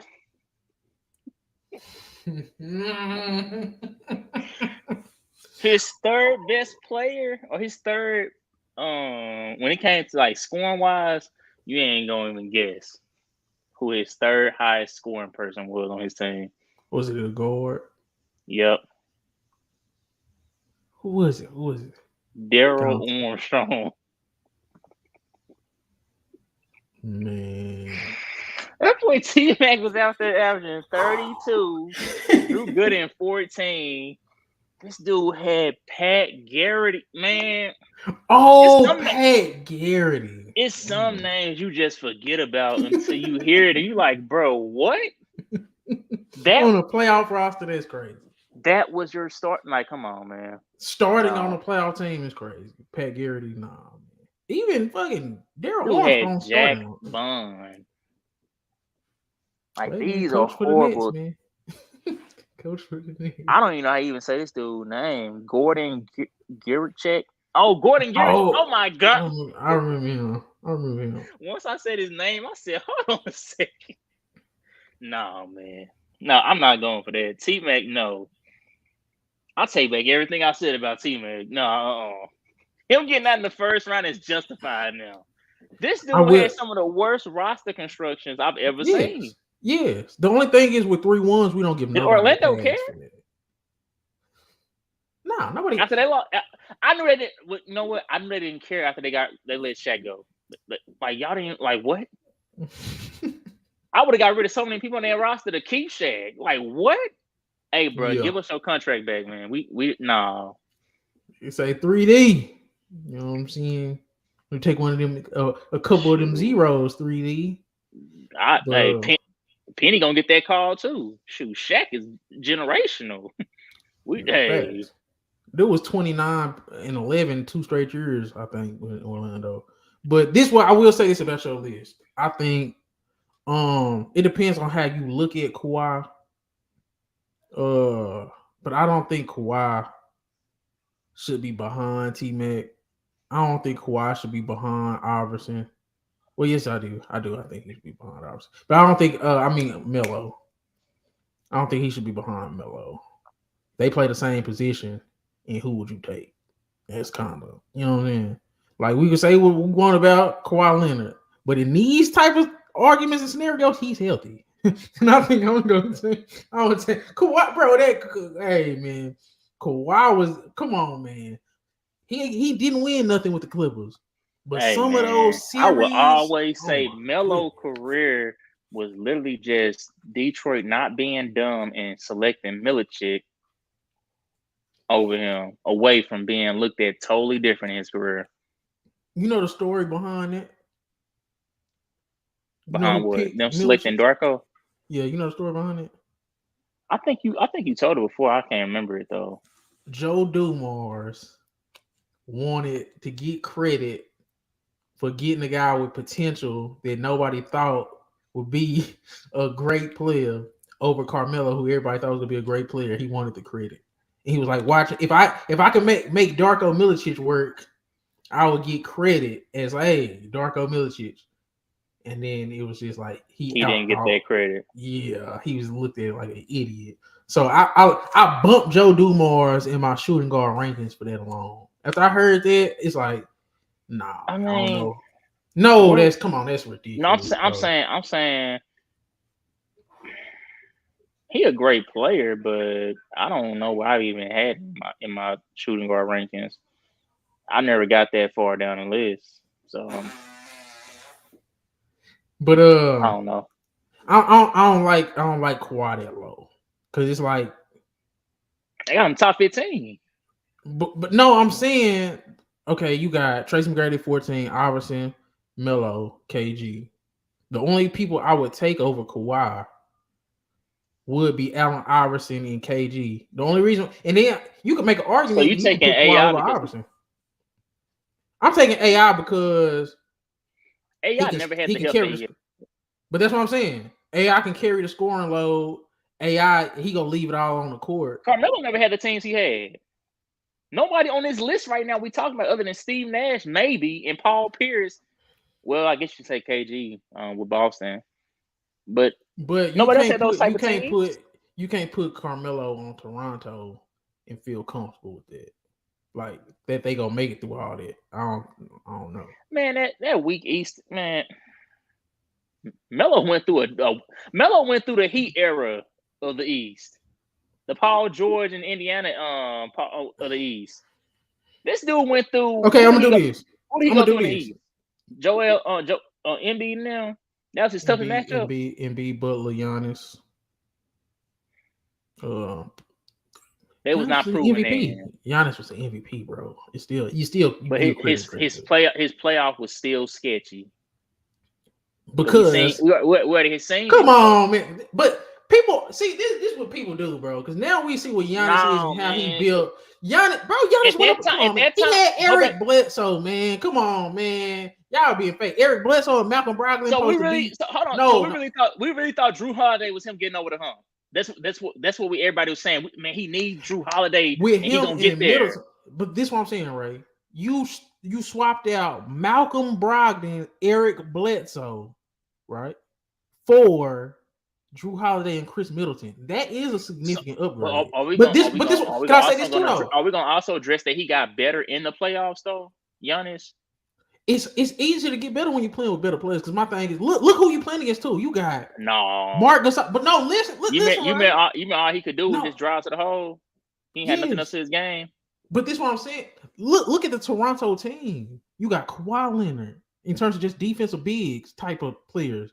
You got Kawhi Leonard, right? You got Serge Ibaka. You got Mark Gasol, Pascal Siakam, man.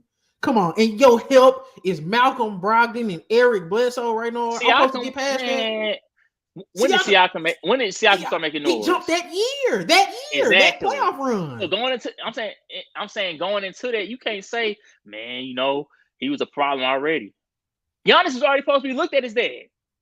Siakam made his name that year. But you got 4 dudes. Look what Siakam turned into. We knew where Ibaka was. We knew what Marcus Hall was. We knew what Kawhi Leonard is. I'm not gonna kill him. Looking back on it now, right? You still killing him for losing to Toronto? Like seriously, like be for real.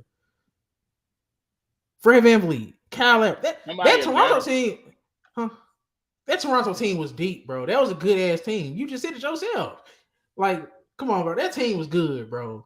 Like, we give Kawhi Leonard a lot of credit because he did clutch it up against Philly. But we ain't gonna act like, man, come on. That's like two Warriors got hurt. Team couldn't do nothing the year before with DeRozan there. I see that. But no, I'm saying this though, right? I ain't gonna knock Giannis, and I'm not gonna say Kawhi didn't get through some people because Giannis didn't have no. Come on, man. Like Giannis wasn't beating that team, man. This Giannis wasn't beating that team. The Giannis that beat the Suns ain't beating that Toronto team. That's the separator. Once again, that's the separator. The teams you ain't have no business beating, you end up beating. That's when we got a discussion about all-time greats. Kawhi didn't. Carmelo damn sure ain't do that, but Kawhi ain't do that. Kawhi beat everybody he was supposed to beat. The Heat. Oh, you talking about the Spurs? Oh, the Spurs, huh? What's that about? He was supposed to beat the Heat. I was like, okay, I'll give you that one, but we're not gonna act like that wasn't one of the greatest offenses. Like, and then they did one like 60 games. Tim Duncan missing layups is one of the greatest offenses. Oh my goodness. He'll never live that down in my head. I'm like, bro, this nigga missed that. Tony Parker, man, at that point in their careers, Tony Parker and Kawhi was the only ones that was like legit buckets. Ginobili was so. He was getting old there too. I think you got Chris Paul a little low too. No, I don't. Go look at them playoff years. Okay. Oh, so I really don't got no problem with yours. I do think Kawhi better than T-Mac. That'd probably be the only one I'd just be like, you can swap them. That's my only problem. That's it. Because Melo was good. Melo, he was another dude where his peak and prime kind of was the same thing because he gave me a 26, 27. So it's like, he came in a gate giving you 20. Yeah. So it's kind of hard. Like he was never not a peak prime level player. But T-Mac had a 7-year run there where it was just like, bro, this dude going stupid. When AI first came to the league, it kind of looked like, okay, AI is gonna be the next 2 guard. That's gonna be the number 1 2 guard. But then T-Mac inputted himself in that with Kobe also trying to state an argument. Then Kobe kind of just snatched the crown from him and said, I'm the best 2 guard in the league. I don't care what y'all say. But T-Mac for a second there was holding on to that crown. It was a 3-way tie between those 3. It was like, okay, you see one of them play like, man, this dude the best guard in the league. Next thing you see the other one play like, man, I don't know. This dude one up the. Then you see the other one, you like, hold on a second, man. I don't know. So you saying peak Melo is better than peak McGrady? No, I'm saying peak McGrady is better than peak Leonard and Melo. So why isn't McGrady higher than Melo? Because the prime. But see, okay. Melo had a whole career of, man. But that's what I'm saying. Melo had the better career from, you can say. But listen though, right? Listen to this. Carmelo got 1 scoring title. Trace McGrady got 2. I think. Yeah. Melo got 6 All-NBAs. T-Mac got 7. The only thing that Melo is beating T-Mac as All-Stars. No All-Stars. He got 10 All-Stars. I can say playoffs. Playoffs too. Oh, okay. Like if T-Mac had, and people can say he only went to 1 conference finals, but if T-Mac had that alone, Yeah, people wouldn't right. shun T-Mac as much, but it's the fact that, like, bro, you never made it out the first round. Yeah, you shut me up. And then Melo had a deep playoff run in 2012, 2013 with the Knicks too. It just what's the name was That's when hurt. they So lost like, the that's when they lost the Pacers, right? mm-hmm. That was a deep run. But you're right. Okay. That in itself, yeah. Because man, And I T-Mac think can that's the get year he it. had. Who was that? Was that Jason Kidd starting as the point guard or Baron Davis? Let me No, go Baron see Davis that. I think got hurt in the regular season. That's when that boy knee was out of there. Oh, That mug was horrendous. I think, man. Let me go and look at these stats because that is No, important. I think he had Raymond Felton. Oh, Raymond Felton and J.R. Smith, man. Them dudes was getting 14 a game, bro. It was 3 players getting double digits. Melo, Raymond Felton, Melo was going crazy. He was getting 29 a game. But Melo was so terrible in the playoffs, man.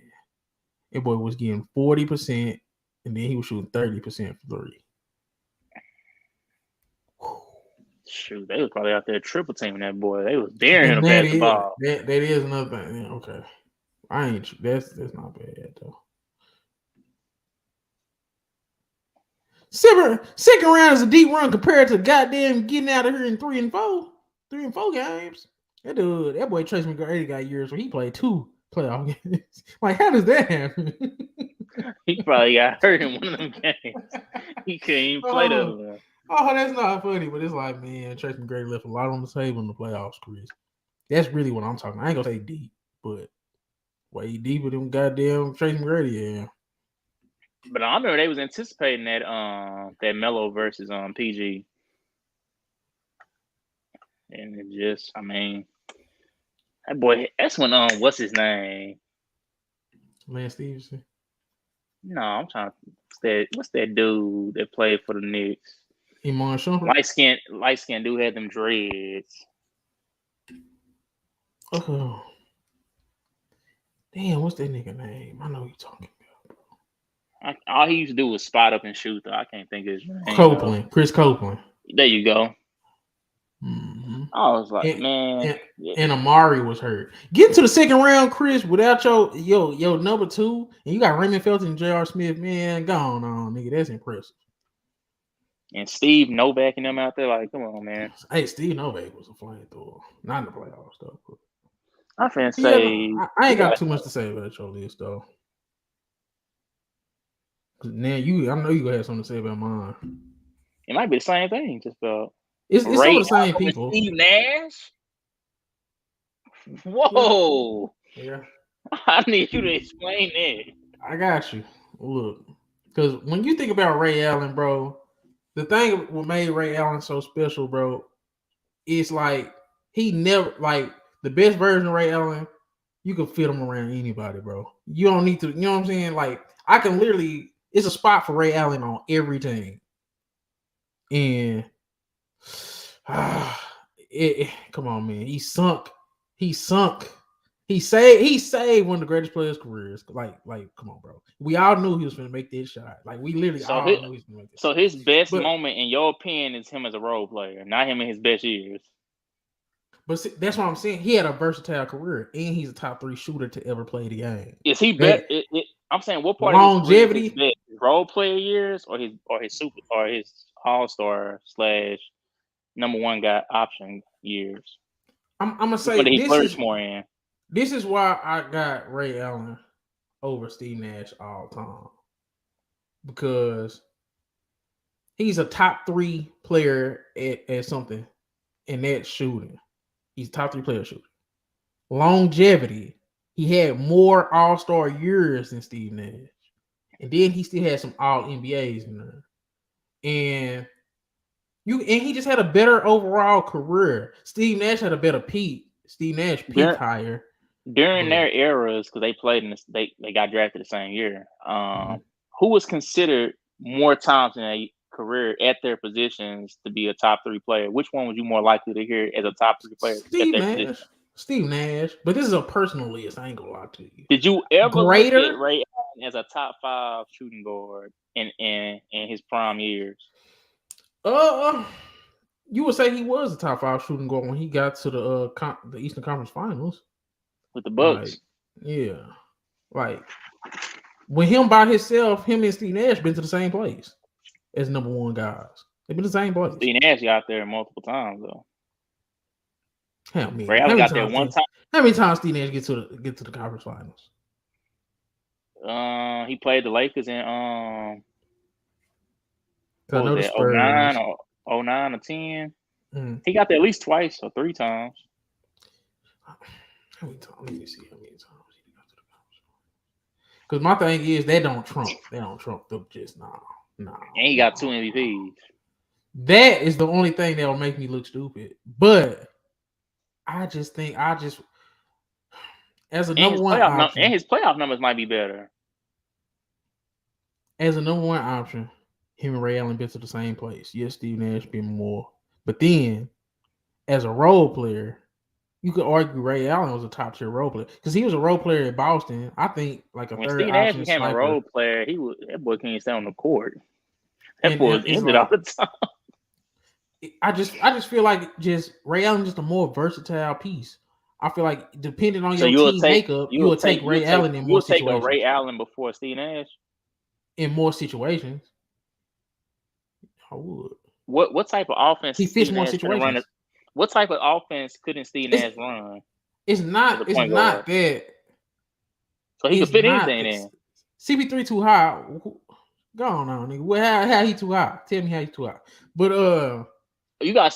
Hold on a second. You got Chris. So hold on a second.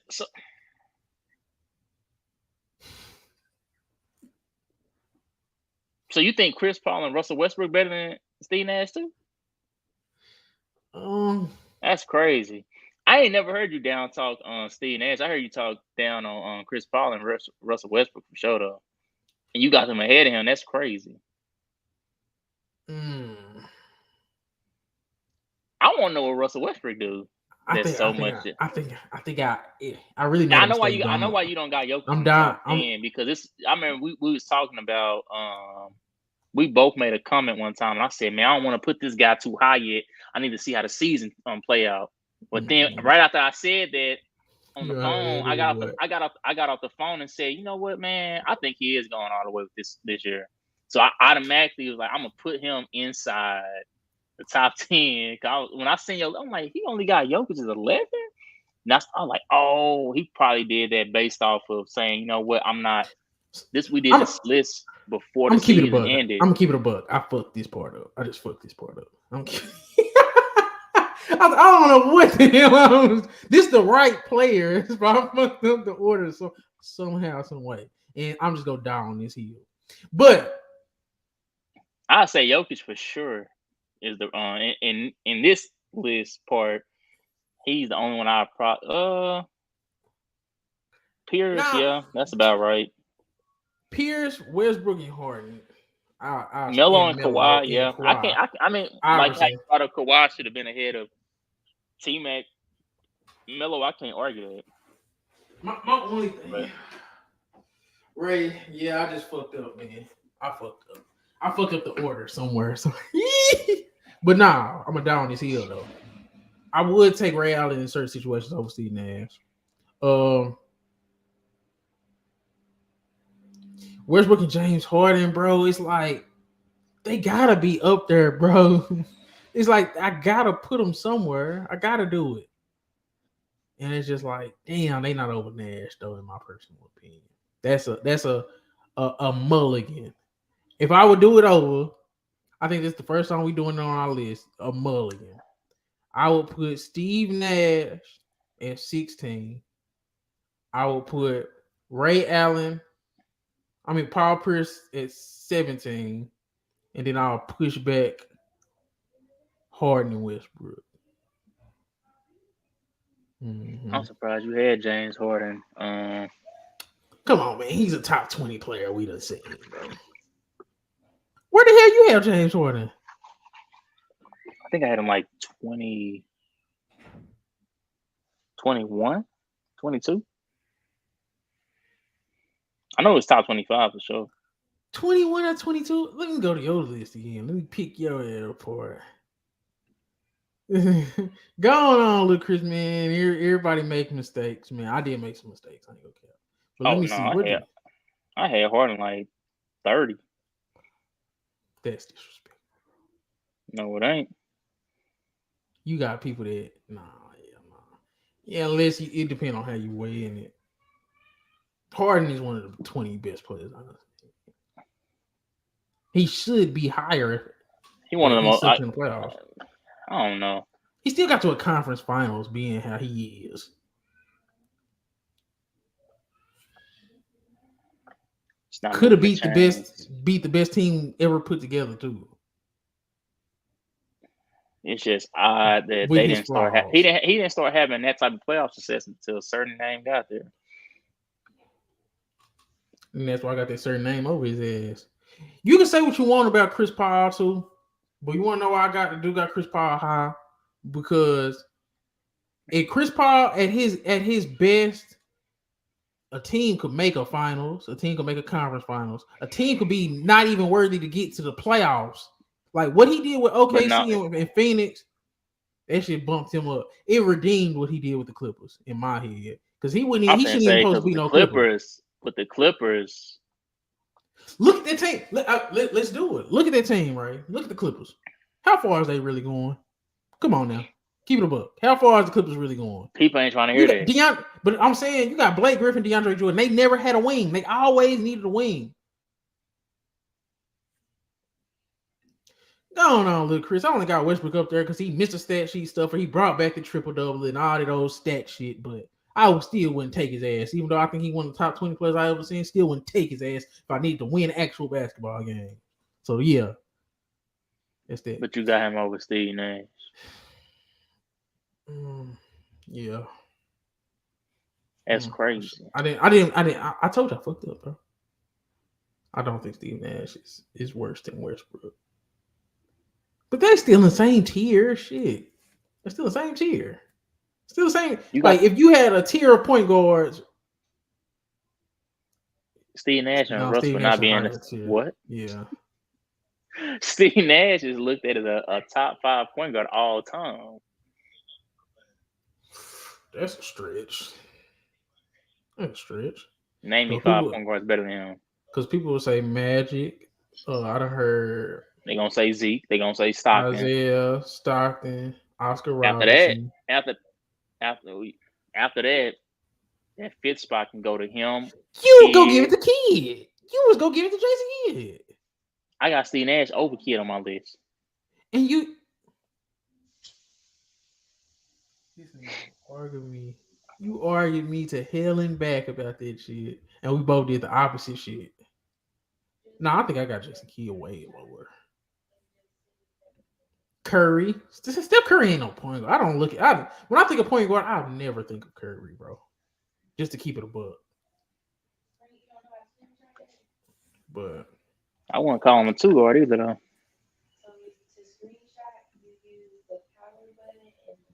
So he done created his own position.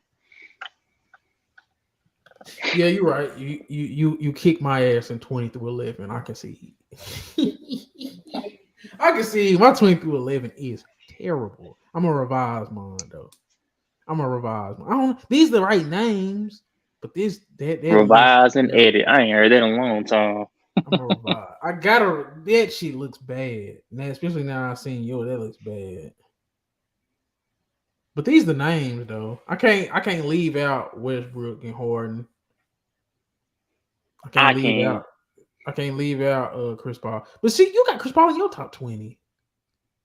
I got him number 20. I got all the same names in my top 20. I don't got Harden. Jokic's not in my top my 11 through 20. Where you got Westbrook? I think I had last week episode or the week. Oh, okay.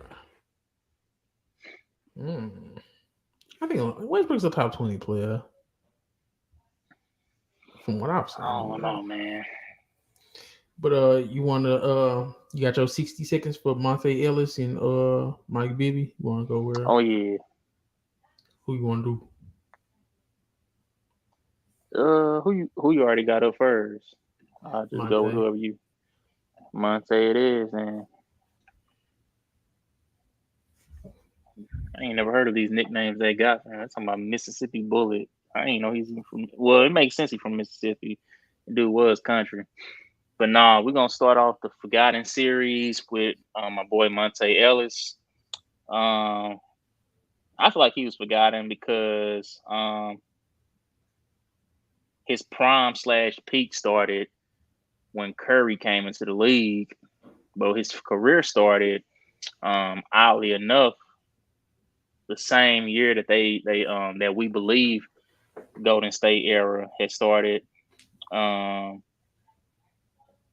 He wasn't the greatest playoff performer, but he for sure had some solid seasons there where he was just like, okay, I see where he can become. I just felt like he just came in at the wrong time. Like I said, Curry came in. Curry was a little bit just more promising. And Curry showed that from day one. Curry came in his first year averaging like 17, 18 points a game. And that was his first the year before Curry came in, that was his first year averaging 20. But the year Curry came in, his numbers had dropped a little bit. But that, like I said, he had to. They ended up getting an actual point guard they thought he was going to be, but he was really a combo guard. So he was really just coming out there to score. And it was like that was the first experiment of two small guys as your primary guards That starting. was. Yeah. And they showed then like, no, this ain't gonna work. Neither one of y'all defend well. And even if y'all did defend well, y'all still gonna be undersized. One of y'all gonna be it's gonna be a mismatch. So they realized then, like, yeah, we got to get rid of one of y'all. And they said we trust in Curry to take over the franchise. I mean, they made the right choice. Don't get me wrong, but hey, Ellis. Do you remember what they gave up for Monta Ellis? Let me see. Oh no, but you can keep going. I'll look it up.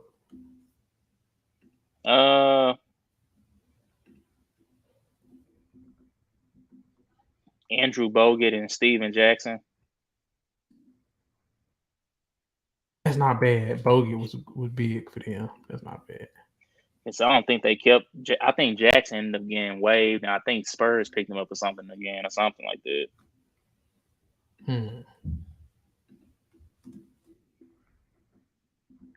But yeah, his first 11 seasons, he gave you 19 points a game, or 19.2 to be exact, 5 assists, 3.5 rebounds, and 1.8 steals. That's his first 11 seasons. Like those,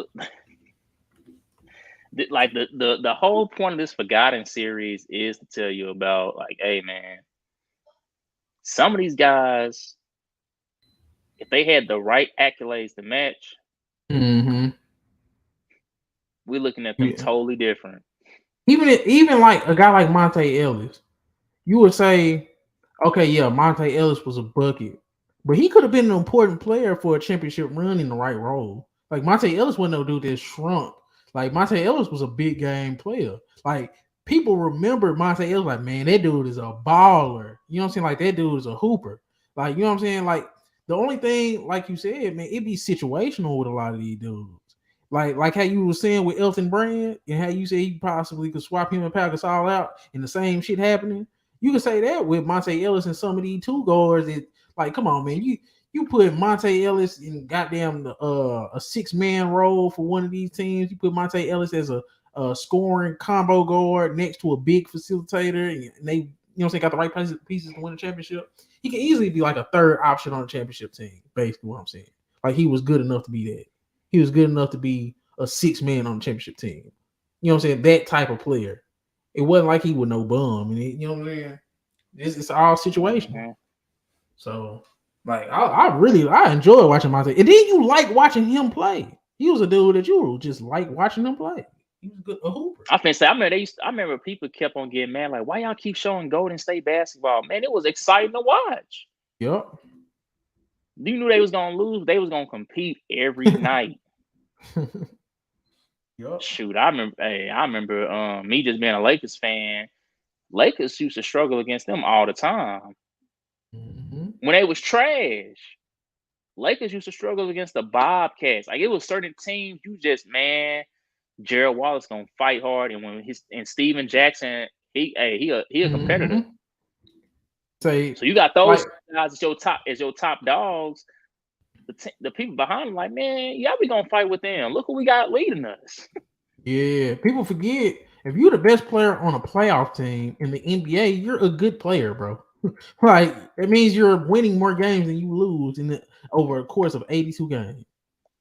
So like that in itself, like that is just something to be said. Even if you're a number one option on a team that's not good, like nigga, you one of So you the still 30 best something. scorers. Yeah, you one of the 30 best scorers in the world. And not to take, and he was a proven role player, so he showed that I can be a role player and win a championship with the Spurs. And then he went on to show you, oh, I'm not just a role player. Mm-hmm. I'm a hell of a scorer too, and I'm a solid defender. So, but on to the next of the Forgotten series, we got none other than my boy Mike Bibby. Now, the only thing that's shown to his name is an all rookie, but that's not to be confused with who he was as a player. As he was talking about Monta Ellis, he did not shy away from big moments. He was always. Do you remember him not being calm on the court? But he I was don't think I always did. You ever? I don't think I ever seen him get into altercation. I mean, he might have did a little jawing, but I never just seen him actually get into no real altercation and like that ever get taken out of his game. He was always cool, calm, and collected. One of the original snipers too, like knockdown shooters. I finna say, I think the most underrated part about him is that people forget him and Jason Terry in college. Arizona. Like people knew about them coming into the league. They was like, yeah, those guards right there can play. So, his best years for sure was with Sacramento. He had a 7-year run there where he gave you 17, 5, and 3. He shot 37, 38% from the three. Shot 44% from the field. He was one of those guards. He wasn't a pass first guard. I mean, he could pass the ball, don't get me wrong, but that wasn't his first thing was whatever the best first option in my eyes is, that's what I'm going with. And I think some people think, what was you about to say? I was just gonna say, I feel like he was one of the first guards to where your big man's the facilitator. Because people forget Chris Webber was a facilitator for that team. Like Chris Webber would do his work in the post, and if he got double teamed or whatever, he's throwing it out to shooters. You got Mike Bibby, Stojakovic, and Mike Bibby was one of the Mike Bibby was one of the first point guards that she was like, oh, he's trying to get that jumper off. Like he's looking to shoot the ball when he get it. So he was a perfect complement as a point guard to a Chris Webber who wants the ball and who wants to score and facilitate. So I felt like he was a perfect complement to Chris Webber game because Jason Williams didn't work as well with Chris Webber, like because he wanted to be the facilitator. Exactly. So I think and people you also forget about that added part. when they had Divock too, because Divock was a pretty good passer. Hito Turkey was an underappreciated passer, so they had a lot of good passing on their team. But yeah, like you said, Bibby was more so. He could score off the dribble, off the ball, off screens. Like he could score any way he wanted to. That what made him. That's what made that them mesh so well together. Because it was like, I don't have to necessarily have the ball in my hand to get to my shot. Exactly. And that's why I think like that. That's why I think kills a lot of people's game now is like some people need the ball to show how impactful they scoring can be. Mm-hmm. Your most impact is when you can score even when you don't have to have the ball in your hand. Yep. Because sometimes what I mean by that, sometimes you may not even be the one to get the basket, but they know like, man, so and so coming off that screen, and the person that's setting the screen can easily do like a little split screen and just cut straight to the basket. It's a half screen really. You just cut straight to the basket. And people And those forget. points, it's not gonna show on the stat sheet for you, but basically you the reason why that person got that open look. And people So that's why forget it's always a good 01, compete. 02 in the playoffs, Mike Bibby averaged 25 and 4. He shot 44% from the field and 42% from three. Like he was a big part of why they got to the conference finals. So, it's taking 16 shots a game as a point guard back then, that was only for a select few. Like every point guard wasn't taking 16 shots a game back in 02, 01, 02. So that was another reason.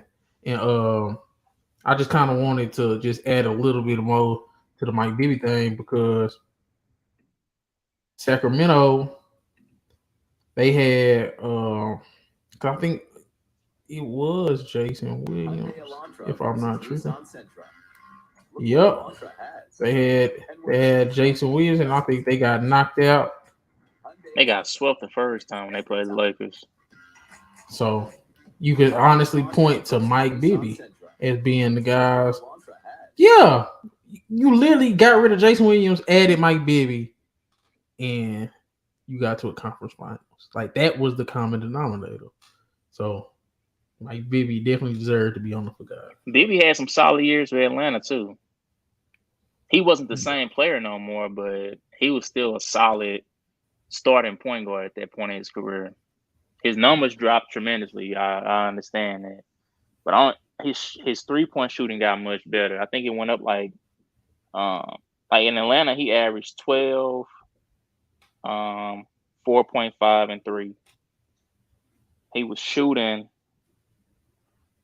almost 40% from the 3, but his field goal percentage dropped.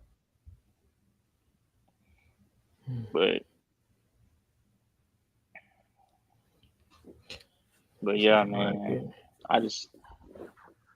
those two guys, the Monta Ellis and Mike Bibby on this week's of the Forgotten series, man. Salute to Mike Bibby and to Monta, man. Our air ain't forgot about y'all, man. We knew what y'all was out there. 100. You ready to get to the guess who, and then we can wrap this thing up? Yeah, we can get straight to the guess who. So we you want to go over the rules, the new rules of the guess who? And if you watching, you play along with us. Or you want me to explain the rule? I said you can explain it. You can put yourself back on here too, since you gone. Oh, bet. Oh, yeah. But I was gonna say the rules for this: 60 seconds to guess all three players, and I only get one clue. I'll just give me one clue for each player, and that is the position. So the position and then the era, or is that too much?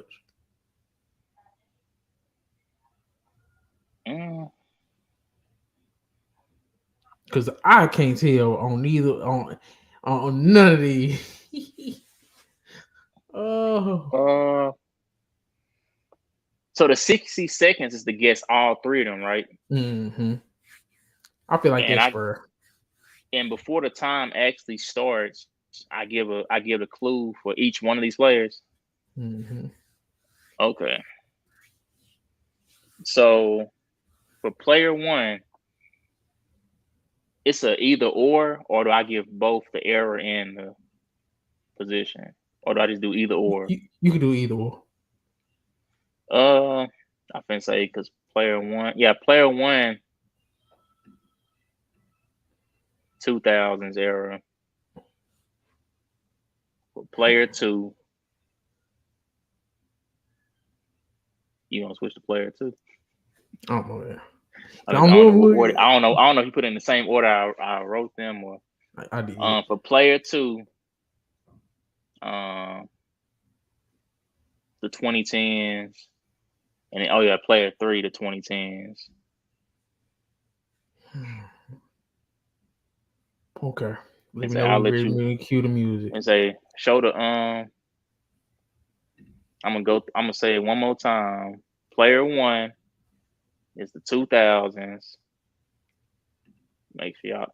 Player 2 is the 2010s, and player 3 is also part of the 2010s. Let me get to the timer real quick. Let me know when to cue the music. Yeah. You can start it. Player 3, you said the 2010s, 2 scoring titles, 2021, 1 MVP. I'm gonna skip. 24-7, 1 MVP, 3 scoring titles. Oh my goodness, you said the 2000s. Oh, Kobe. No, not him. No, damn it. I'm gonna say Kobe on this one. I'm gonna say Dwayne. Wait. Carmelo is one of these motherfuckers. Then Carmelo ain't got no MVP. Damn. Giannis is definitely no. Jokic is one. Jokic for this one. No, Jokic for this. No, Jokic ain't got no scoring title. Giannis for this one. Curry. I'm gonna say Curry. 3, player 2. 2, 1. Yeah, goddamn. I don't know. Damn. That was hard as fuck. Oh man. That's why I wanted to do it different this week. I was like, I think he could be having time to even be rehearsing. Okay, this player is this player, but player 1. Next week we gonna add position and era, because that shit was hard as fuck.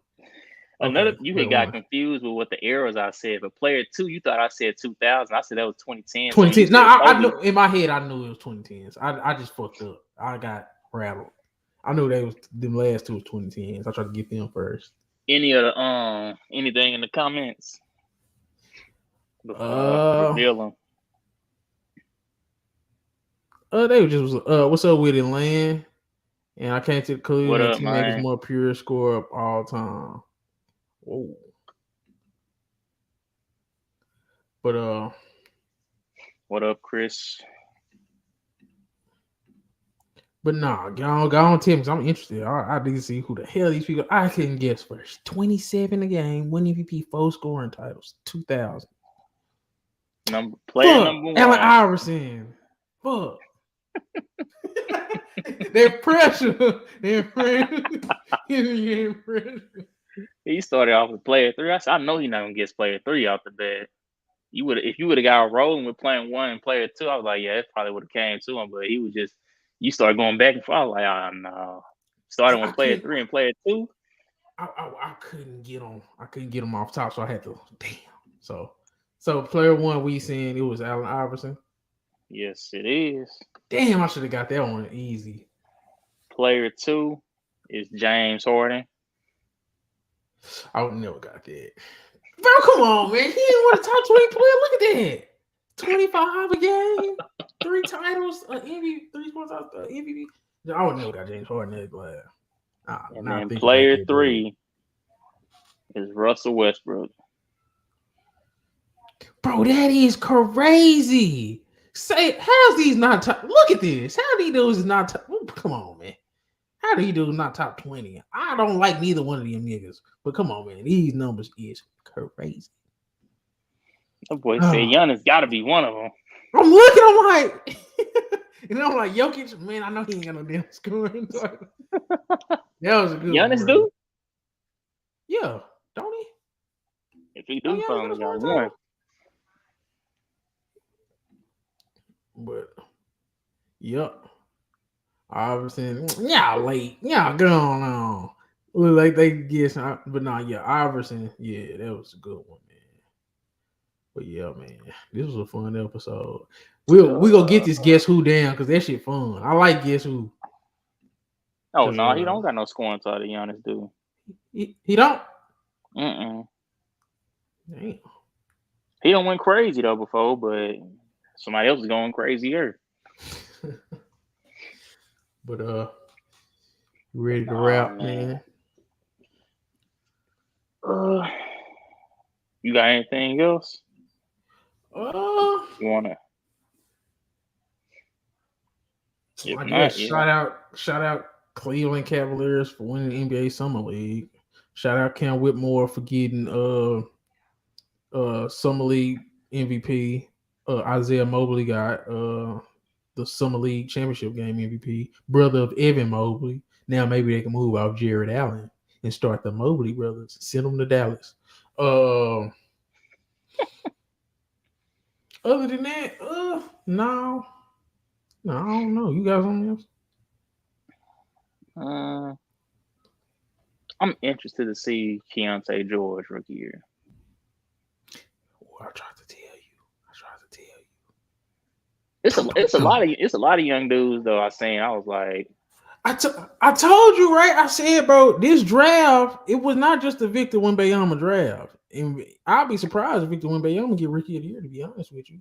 Because Keontae, he should. It's gonna be harder than it's definitely gonna be harder than what people just automatically assumed. Come on now. Like Cam Whitmore, you remember I was talking about Cam? Huh? People watch hype more than they actually watch the game. Yeah, they do. Especially before you get to the league. When you a young dude, they like, oh man, you heard of so and so? Yeah, man, he the best player out of college. Bryce James. It sucked. Hey man, didn't him and they were trying to hype up him and Carmelo running together for 33 points, right? Bryce and Cayenne combined for 33 points. Cayenne had 22, man. Come on now. Come on, man. Come on, Ray. Don't say we. Come on, you a hooper, Ray. If me and you combined for 33 points, you had 22. You could be like, man, why you put that nigga on the poster with me, man? He got 11 points. You putting that on the poster with me? I just say that game I went crazy, but y'all didn't get the other game when he was going crazy. But Ray, you know that ain't no damn duo. That was their first game. I think that was their first time teaming up with each other, though. It don't matter. How many assists Bryce have? See, I haven't went back and watched the games. I need to watch the actual game. They on ESPN Plus. If you go to I got that. Yeah, if you go back to you gotta find. I'm gonna let you know off screen. But hey, man, high school basketball really where it's at. I think that's the best basketball in the world.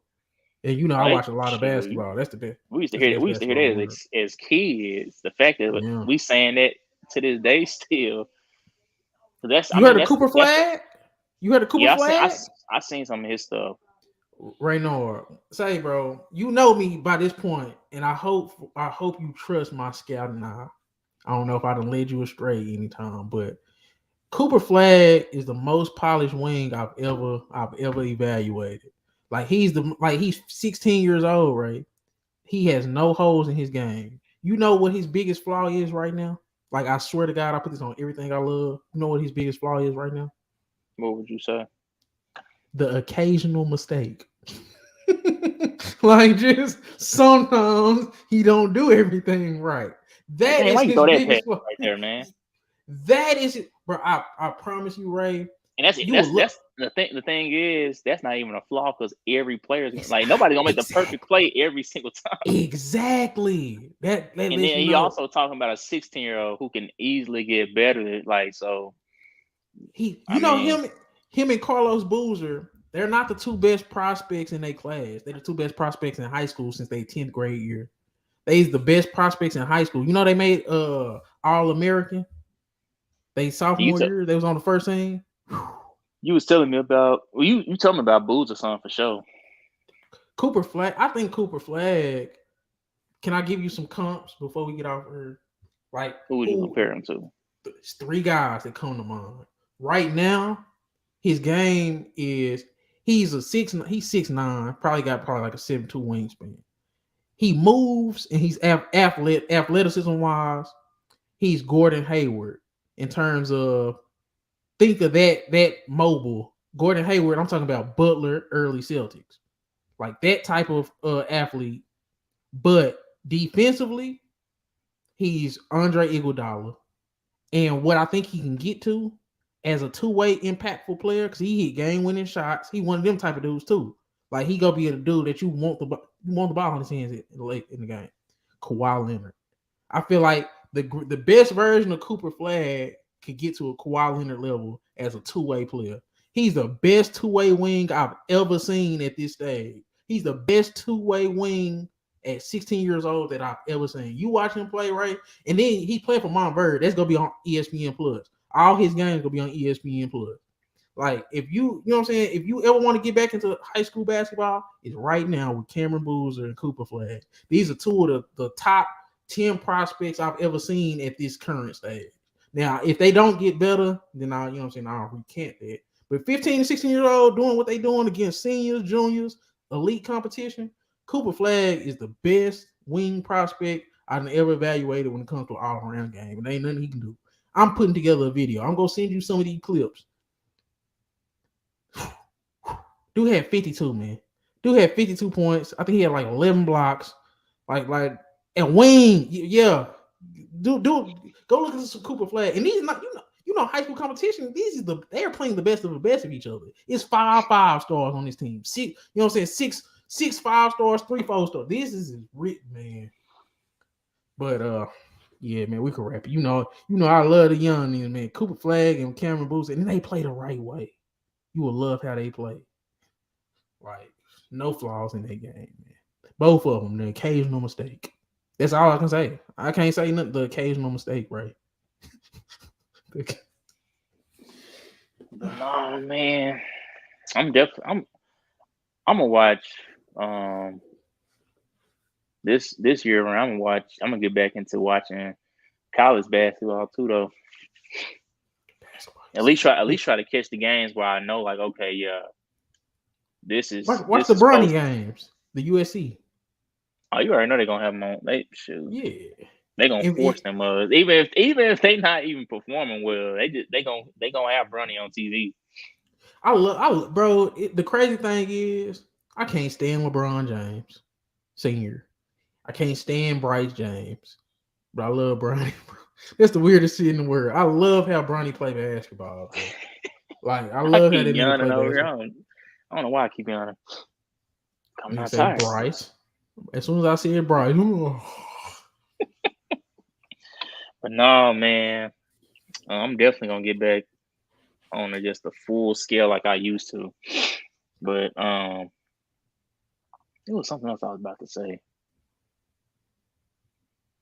Oh yeah, from earlier. Did you have a team that you felt had like, who was your team that you say had the greatest run you've seen?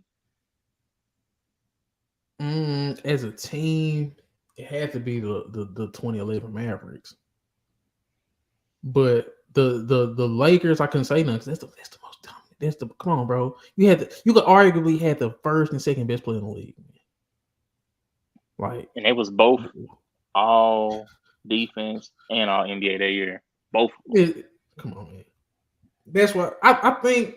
The sole reason why Allen Iverson is such a legend because how he lost. Listen to how that sounds. How he lost in the finals. He got a game. Like that was the come on, man. Like you could probably the only people that probably could get that game just being on some real shit. Probably Allen Iverson. You would probably throw in Kawhi Leonard. You probably say Kawhi Leonard if he had in one of them. Like because Kawhi Leonard is a top playoff performer. Like some of his greatest playoff performances is right up there. Like we done seen Kawhi get busy in the playoffs. So Kawhi, Iverson, who else do you think could get a game? That would have been something to see Kobe and Kawhi guard each other. Probably KD. Like, but then I don't know if KD ever exploded in a playoff in a finals game. Well, he did against LeBron, but your team was so crazy. It was like I can say, look who he had around him. Yeah, his team was so crazy. So it's like. I don't know who else would get no game outside of Allen Iverson, Kawhi that I can think of in my head. That I can be like, yeah, he probably could get a game. I can't Who think you of got? one. How you feel about me saying Kawhi? I never thought about him, but I mean, I think he got an argument to maybe get one. I just think with Kawhi never had a team that was just that malnourished offensively. Like he never played on a team that just okay, Kawhi, we need you to literally drag this team offensively. Oh, so you saying like put him on that 76ers team?